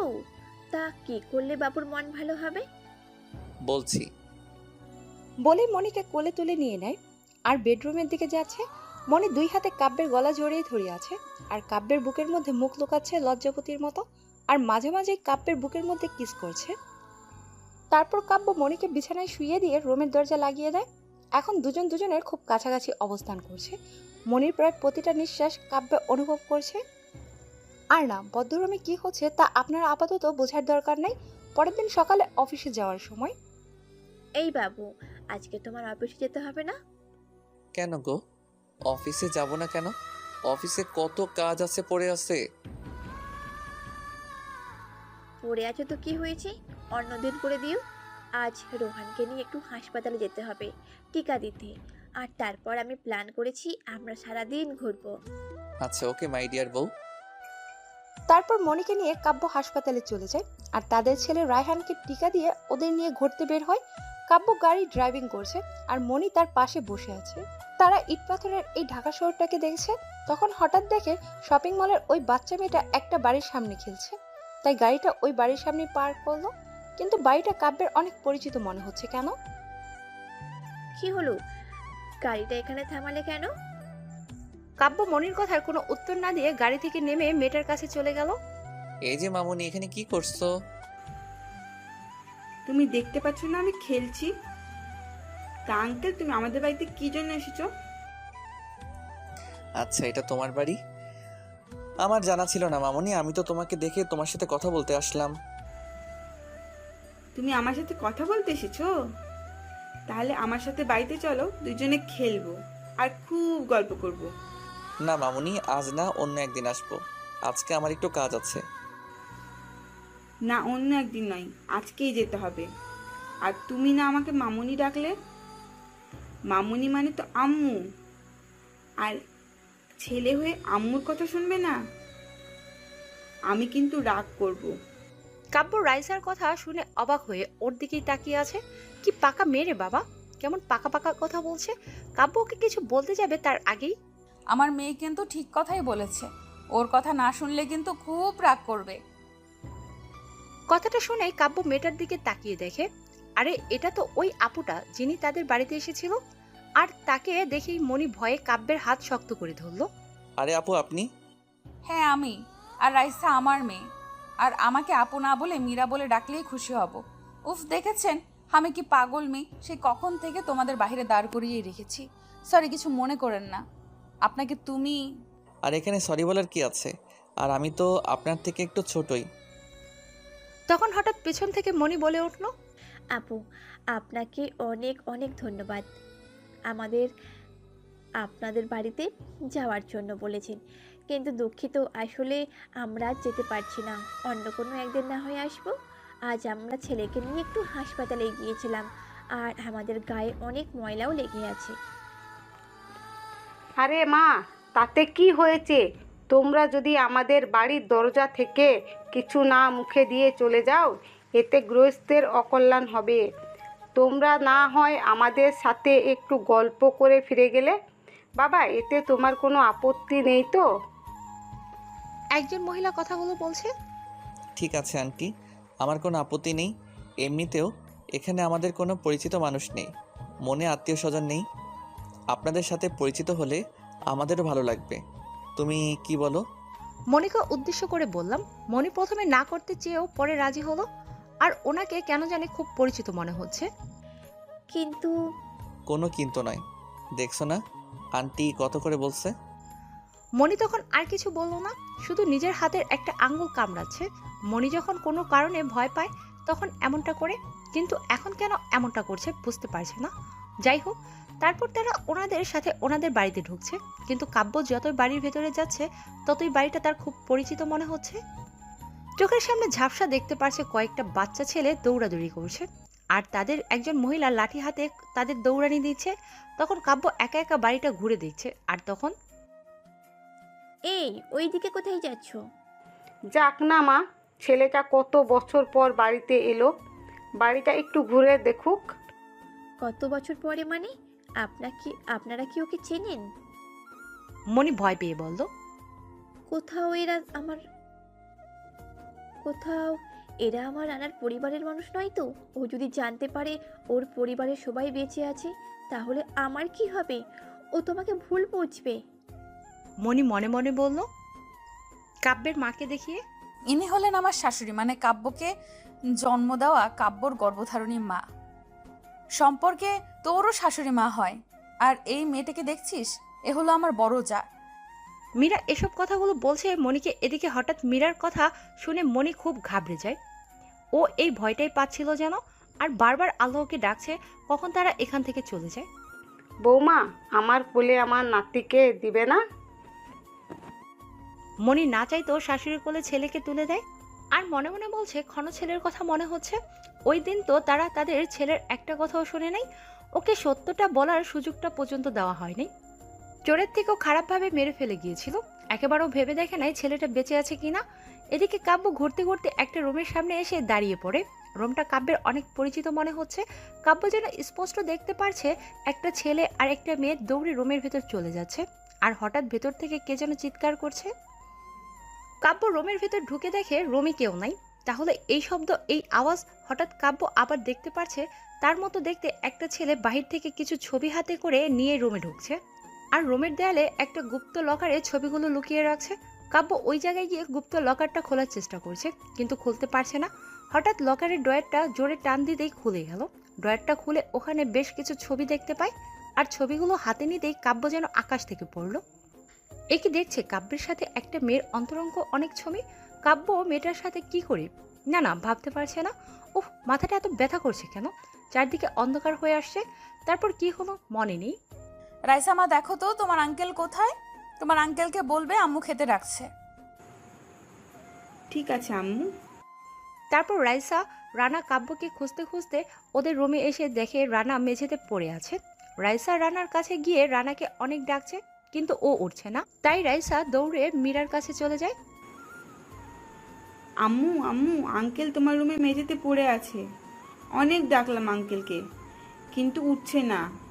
মীরা রাইসার কথা শুনে দৌড়ে ওর রুমে যায়, সাথে মনিও যায়। ওরা গিয়ে দেখে সত্যি কাব্য মেঝেতে পড়ে আছে। এই কাব্য, তোমার কি হয়েছে? এই ওঠো না কাব্য। মীরা, তুই তো ডাক্তার, একটু দেখ না, উঠছে না কেন? মনি কাঁদতে কাঁদতে বলল, হ্যাঁ দেখছি, তুই আমাকে একটু সাহায্য কর ওকে বিছানায় ওঠাতে। তারপর দুজন মিলে কাব্যকে বিছানায় শুইয়ে দেয়। মীরা কাব্যকে দেখছে আর সবাই স্তব্ধ হয়ে দাঁড়িয়ে আছে। তারপর হঠাৎ রিমা বলে উঠল, ভাবি, ও হয়তো কোনো কিছু নিয়ে খুব বেশি চিন্তা করছিল, তাই জ্ঞান হারিয়ে ফেলেছে। আমি ইঞ্জেকশন দিয়ে দিয়েছি, একটু পর জ্ঞান ফিরবে। এদিকে কিছুক্ষণ পর কাব্যের জ্ঞান ফিরতেই দেখে কাব্য তার রুমে শুয়ে আছে আর বাড়ির অনেকেই তার সামনে দাঁড়িয়ে আছে। তাহলে কাব্য এখানে কি করে আসলো? আর কাব্যের হাত পায়ের দিকে তাকিয়ে দেখে হাতে পায়ে মারের কোনো চিহ্ন নেই। কেন? মাথাও ব্যথা করছে না। কাব্য বিছানা থেকে উঠতে যাবে তখন, এ কি, তুমি উঠছো কেন? বিছানায় শুয়ে থাকো। একসাথে বলে উঠল মীরা ও মনি। না, আমি ঠিক আছি। আচ্ছা, একটা কথা বুঝতে পারলাম না মীরা, আমি বাড়িতে কিভাবে আসলাম? আমি তো ওই বাড়িতে ছিলাম না, আর বাবা তো আমাকে খুব মারছিল। কাব্য, তোমার সব মনে পড়েছে? তুমি আমাকে চিনতে পারছো? ও খোদা, তোমাকে লক্ষ কোটি শুকরিয়া। চিনতে পারবো না কেন? আর তোমরা আমার সাথে এমনভাবে কথা বলছো যেন আমার কি কিছু বলার কথা ছিল বা ভুলে গিয়েছিলাম। আর আমি এখানে কি করে আসলাম? আর থামো থামো, তুমি এত চাপ নিও না, আমি তোমাকে সব খুলে বলছি। তারপর মীরা একে একে কাব্যকে সব বলতে শুরু করেন। তারপর মীরা সেই দিন সে বাড়িতে ঘটে যাওয়া সব ঘটনা খুলে বলল এবং ওই দিন থেকে আজ পর্যন্ত কাব্যের সাথে যা যা হয়েছে সব কিছু খুলে বলে। ওদের কথা শুনে কাব্য সম্পূর্ণ বাকরুদ্ধ হয়ে গেছে। এদিকে দেখলে মনি শুধু কেঁদেই যাচ্ছে, কারণ মনি ভাবছে তার এত বছর কষ্টে গড়ে তোলা সুখের সংসার তার চোখের সামনেই ভেঙে চলছে। আর কাব্য কী বা বলবে আর কী বা করবে বুঝতে পারছে না। কাব্য একবার মনির দিকে আরেকবার মীরার দিকে তাকাচ্ছে। মীরা যদিও মনির মতো কাঁদছে না, তবুও কাব্য জানে ওর মনে কি চলছে। ও কখনো নিজেকে অন্যের কাছে নিজের কষ্ট প্রকাশ করে না, তাই কাব্য ওদের কিছু না বলে এখান থেকে বাড়ির ছাদে চলে আসে। তখন কাব্যকে যেতে দেখে মনিও ওর পিছনে যাওয়ার চেষ্টা করলে তখন ভাবি বলল। তারপর কাব্য ছাদে চলে আসে আর ছাদের এক কোণায় বসে বসে ওদের বলা কথাগুলো ভাবছিল। ভাবতে ভাবতে কখন যে রাত হয়ে গেছে বুঝতেই পারেনি। ছাদের এক কোণে এখনো বসে আছে। হঠাৎ কে যেন তার পাশে এসে বসে আর কাব্যের কাঁধে হাত রাখে। কাব্য চমকে ওঠে, তার দিকে এক দৃষ্টিতে তাকিয়ে আছে, কারণ আমার কাঁধে যে মাথা রেখেছে সে আর কেউ নয়, ও হলো কাব্যের প্রথম ভালোবাসা, তার প্রথম স্বপ্ন নীলা, যাকে কাব্য তার জীবনের থেকেও বেশি ভালোবাসে। কাব্য নীলার দিকে তাকিয়ে আছে। এভাবে আমার দিকে তাকিয়ে কি দেখছো? তোমাকে দেখছি, এখনো সে আগের মতোই আছো। হ্যাঁ, তা তো থাকবোই, তুমি তো বড় হয়ে যাচ্ছ। তা আমার বুড়োটার মন খারাপ কেন? কি এত ভাবছো? ভাবছি শুধু আমার কারণে আজ তিনটা মেয়ের জীবন নষ্ট হয়ে গেল। জান, আমার না বেঁচে থাকতে খুব কষ্ট হয়, বারবার মরে যেতে ইচ্ছা করছে। চুপ! এই মরার কথা আর একবার বললে আমি কিন্তু তোমার সাথে আর কোনো দিন কথা বলতে আসবো না। আর কে বললো তোমার কারণে 3টা জীবন নষ্ট হয়েছে? আমাদের সাথে যা যা হয়েছে তা আমাদের ভাগ্যে লেখা ছিল। আর এখন তুমি যদি মারা যাও, তাহলে একবারও কি ভেবে দেখেছো তোমার ছেলে মেয়ে 2টার কি হবে? আপু আর মনি আপুর কি হবে? তুমি হয়তো আপুর উপর রাগ করে আছো, তা থাকাটা স্বাভাবিক, কারণ আপু তোমার সাথে খুব খারাপ ব্যবহার করেছে, তোমাকে কষ্ট দিয়েছে। কিন্তু বিশ্বাস করো, আপু তোমাকে সত্যি অনেক ভালোবাসে। ও কোনোদিন মুখ ফুটে এটা বলবে না যে কাব্য আমি তোমাকে ভালোবাসি, কারণ আপু জানে তুমি তাকে ভালোবাসবে না। আর মনি আপুও তোমাকে অনেক ভালোবাসে, হয়তো আমাদের থেকে একটু বেশি। তুমি কি তাকে কষ্ট দিতে পারবে? যার কারণে তুমি বেঁচে আছো, তাকে এভাবে মাঝ রাস্তায় একা ফেলে যেতে পারবে? তোমার যখন কিছু মনে ছিল না, তখন তুমি তাকে নিজের থেকেও বেশি ভালোবাসতে। একবার নিজের জীবনের উপলব্ধি থেকে ভেবে দেখো তোমার কেমনটা লেগেছিল। আমি না হয় তোমার বাবা মা, আমার বোন এবং মনি আপুর কথা বাদ দিলাম, কিন্তু তোমার ছেলে মেয়ের কথা ভেবে দেখো। মেয়েটা আজ পর্যন্ত তার বাবাকে দেখে নাই, রাতের একটা তারাকে তার বাবা মনে করে। আর আজ যখন জানতে পেরেছে তার বাবা বেঁচে আছে, সে কতটা খুশি হয়েছে। তুমি কি তোমার মেয়ের খুশির কথা একটাবারও ভেবে দেখবে না? এই সমস্ত কথা এক নিঃশ্বাসে বলল নীলা কাব্যকে। নীলা, আমি এখন কি করব? তুমি বলো। আমি না পারবো তোমাকে ভুলে যেতে, আর না পারছি ওদের মেনে নিতে। আমি এটাও অস্বীকার করতে পারবো না যে আমি না চাইলেও ওদের মায়ায় জড়িয়ে পড়েছি। আমি ওদের মায়া থেকে বের হতে পারছি না। আমার যে খুব কষ্ট হচ্ছে। প্লিজ নীলা, আমাকে তোমার সাথে নিয়ে চলো। এ হয় না কাব্য, তুমি ওদের মায়া থেকে বের হতে পারবে না, কারণ ওরা তোমার বিয়ে করা বউ। তুমি যতই ওদের মায়া থেকে বের হতে চাইবে, ততই ওদের মায়ায় জড়িয়ে যাবে। তাহলে আমি কি করব তুমি বলে দাও নীলা। তুমি ওদের মেনে নাও। আঙ্কেল, তুমি কার সাথে কথা বলছো? হঠাৎ রাইসার কথা শুনে পাশে তাকিয়ে দেখে নীলা আর নেই, সম্পূর্ণ উধাও। তাহলে তাহলে এটা কি কাব্যের কল্পনা ছিল? এতক্ষণ যা যা বললে সব নীলা তাকে কল্পনা করিয়ে বলেছে। হয়তো নীলা এখন কোথা থেকে আসবে? কারোর সাথে না মা। তুমি এত রাতে এখানে কি করছো? আম্মু বলল ছাদে নাকি আব্বু আমার জন্য দাঁড়িয়ে আছে। এখানে তো তুমি ছাড়া আর কেউ নেই। তাহলে কি তুমি আমার আব্বু? রাইসার মুখে আব্বু ডাক শুনে বুকটা কেমন যেন ঠান্ডা হয়ে গেল। নিজের সন্তানের মুখে আব্বু ডাক শুনলে যে এতটা শান্তি লাগে তা আগে কখনো জানতো না। তাই কাব্য রাইসাকে বুকে নিয়ে ওর মুখে একটা চুমু দিয়ে বলে, হ্যাঁ মা, আমি তোমার আব্বু। আরেকবার আব্বু বলে ডাক না মা। আব্বু? আব্বু, তুমি কোথায় ছিলে এতদিন? তুমি জানো আমার স্কুলের বন্ধুরা ওরা আমাকে প্রতিদিন বলে এর বাবা পুতুল কিনে দিয়েছে, ওর বাবা ওটা কিনে দিয়েছে, এটা কিনে দিয়েছে। তখন আমার না খুব মন খারাপ করতো। আর জানো আব্বু, ওদের আব্বু আম্মুরা ওদের প্রতিদিন স্কুল নিয়ে যায় আর নিয়ে আসে। কিন্তু তুমি আর দুই আম্মিকে আমাকে প্রতিদিন স্কুল নিয়ে যাবে, প্রতিদিন আমার সাথে খেলবে। হ্যাঁ মা, আমি তোমাকে রোজ স্কুলে নিয়ে যাব, তোমার সাথে খেলবো, অনেক খেলনা কিনে দিব। রাইসা, রাইসা, রাইসা মা, যাও, তোমার দাদি ভাইয়ার কাছে খেলতে যাচ্ছে তোমাকে। যাও, ভাইয়ের সাথে খেলা করো। কাব্য সামনে তাকিয়ে দেখে মীরা আর মণি দাঁড়িয়ে। ঠিক আছে ছোট আম্মু। আচ্ছা আব্বু, তুমি থাকো, আমি ভাইয়ার সাথে খেলবো এখন। এটা বলে রাইসা চলে গেল। কাব্য ওদের দেখে আবার ছাদের এক কোণে দাঁড়ালো। ওরা দুজন কাব্যের দুই পাশে এসে দাঁড়িয়ে পড়ে। কেউ কোনো কথা বলছে না। অনেকক্ষণ পর নীরবতা ভেঙে মীরা বলল, কাব্য, তোমার কাছে ক্ষমা চাওয়ার মতো মুখ আমার নেই, তবু তোমাকে বলবো, যদি পারো মেয়েটার মুখের দিকে তাকিয়ে আমাকে ক্ষমা করে দাও। আমি একটা ভুল প্রতিশোধের নেশা আমাকে অন্ধ করে দিয়েছিল, কিন্তু বিশ্বাস করো, যেদিন আমি সত্যটা জানতে পেরেছিলাম সেই দিন থেকে আজ পর্যন্ত কখনো নিজেকে ক্ষমা করতে পারিনি। অনেকবার নিজেকে শেষ করে দিতেও চেয়েছি, কিন্তু মেয়েটার মুখের দিকে তাকিয়ে আমি কিছুই করতে পারিনি। মীরা কাঁদতে কাঁদতে বলল কথাগুলো। এদিকে কাব্য চুপচাপ। দেখো কাব্য, সব মানুষই তো ভুল করে থাকে, আর আমিও তো করেছি। তোমার সাথে অন্যায় করেছি। অনেক বছর তোমাকে তোমার পরিবার থেকে দূরে রেখেছি। যদি পারো আমাকে মাফ করে দিও প্লিজ। কাব্য এখনো চুপ। আচ্ছা, আমরা যারা তিনজন কি পুরাতন সব কথা ভুলে, অতীত ভুলে নতুন করে জীবনটা সাজাতে পারবো না?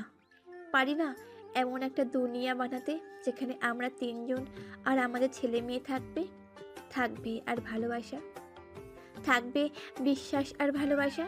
আমি জানি কাব্য, তোমার হৃদয় জুড়ে শুধু নীলাই আছে, তবু যদি পারো। ঠিক তখনই কে যেন কাব্যের কানে কানে বলছে, কি এত ভাবছো? ওদের মেনে নাও। আমি না হয় তোমাদের মাঝেই বেঁচে থাকবো, আর আমি তো আছি সব সময় ছায়ার মতো তোমার পাশে। এদিকে ওরা কাব্যের পাশে এখনো চুপচাপ দাঁড়িয়ে আছেন। কাব্য আস্তে আস্তে দুই হাত দিয়ে দুইজনের হাত ধরলো।